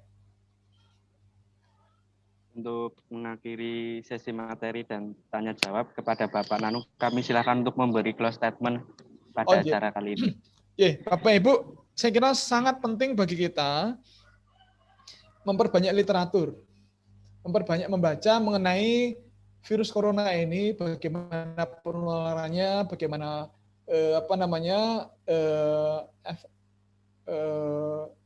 cara menghindarinya agar selamat dan seterusnya. Membaca itu tidak akan menurunkan imun kita, tapi membuat kita jadi lebih waspada, lebih siap ya. Seperti kalau misalnya ada singa lepas misalnya, ya, itu bagaimana agar kita aman ya? Kita baca bagaimana cara menghindari dari singa. Bukan kemudian jangan cerita tentang singa nanti jadi takut, kalau takut nanti imun jadi rendah. Ya begitu singanya datang beneran kita nggak bisa apa-apa. Maka dengan memperbanyak literatur, termasuk hadir di acara-acara semacam ini, wawasan kita menjadi bertambah dan kita lebih siap. Ketika ada ini bagaimana, ada itu bagaimana, ada itu bagaimana, dan seterusnya. Dan penting sekali untuk senantiasa menerapkan prokes COVID. Karena prokes COVID itu bukan kewajiban, tapi kebutuhan kita. Kebutuhan kalau kita ingin selamat, kita laksanakan prokes COVID. Ya. Mungkin tubuh kita kuat, tapi bisa jadi orang tua kita tidak kuat. Sama juga ketika kita masih ngotot sholat di masjid. Barangkali kita kuat, tapi kita mungkin ya OTG bisa nulari ke ulama atau kiai di masjid yang kemudian beliau bisa jadi nggak kuat. Dan yang kejadian semacam itu tidak sedikit banyak. Ada 400 ulama sudah meninggal gara-gara itu. Nah maka sekali lagi mari karena kita butuh selamat, kita butuh masih akan mendampingi anak, istri kita, suami kita, cucu kita dan seterusnya. Maka mari kita upayakan semaksimal mungkin untuk selalu semangat ya. Jaga suasana hati tetap ceria, karena keceriaan dan kebahagiaan itu menjadi bekal yang sangat penting untuk menjaga imun kita. Jangan sedih, kalau ada musibah kita terima dengan ikhlas. Kita ucapkan bagian pesan Rasul, Alhamdulillah ala kulli hal. Puji syukur ada Allah atas segala anugerahnya yang lain. Maka jangan kita terlalu bersedih dan larut dalam kesedihan ketika Allah memberikan musibah. Sudah kita terima dengan ikhlas tanpa komplain, kemudian kita bangkit, kita lanjutkan hidup kita. Demikian, mudah-mudahan ada manfaatnya. Mohon maaf atas semua khilaf. Assalamualaikum warahmatullahi wabarakatuh. Waalaikumsalam warahmatullahi wabarakatuh. Waalaikumsalam warahmatullahi wabarakatuh. Untuk memasuki acara yang terakhir, yaitu penutup. Acara demi acara telah kita lalui bersama. Marilah acara pada hari ini kita tutup dengan bacaan hamdalah. Alhamdulillahirabbil alamin. Acara ini merupakan program kerja perdana KKN UNY 2021 Dusun Tembi RT 8. Untuk kedepannya insya Allah masih terdapat sosialisasi pada topik lain maupun agenda lainnya. Saya, Fatwa Siabi, selaku pembawa acara, mengucapkan terima kasih kepada Bapak, Ibu, dan seluruh peserta sosialisasi online yang telah menyempatkan hadir pada acara hari ini. Dan apabila terdapat banyak kesalahan, kami mohon maaf yang setulus-tulusnya.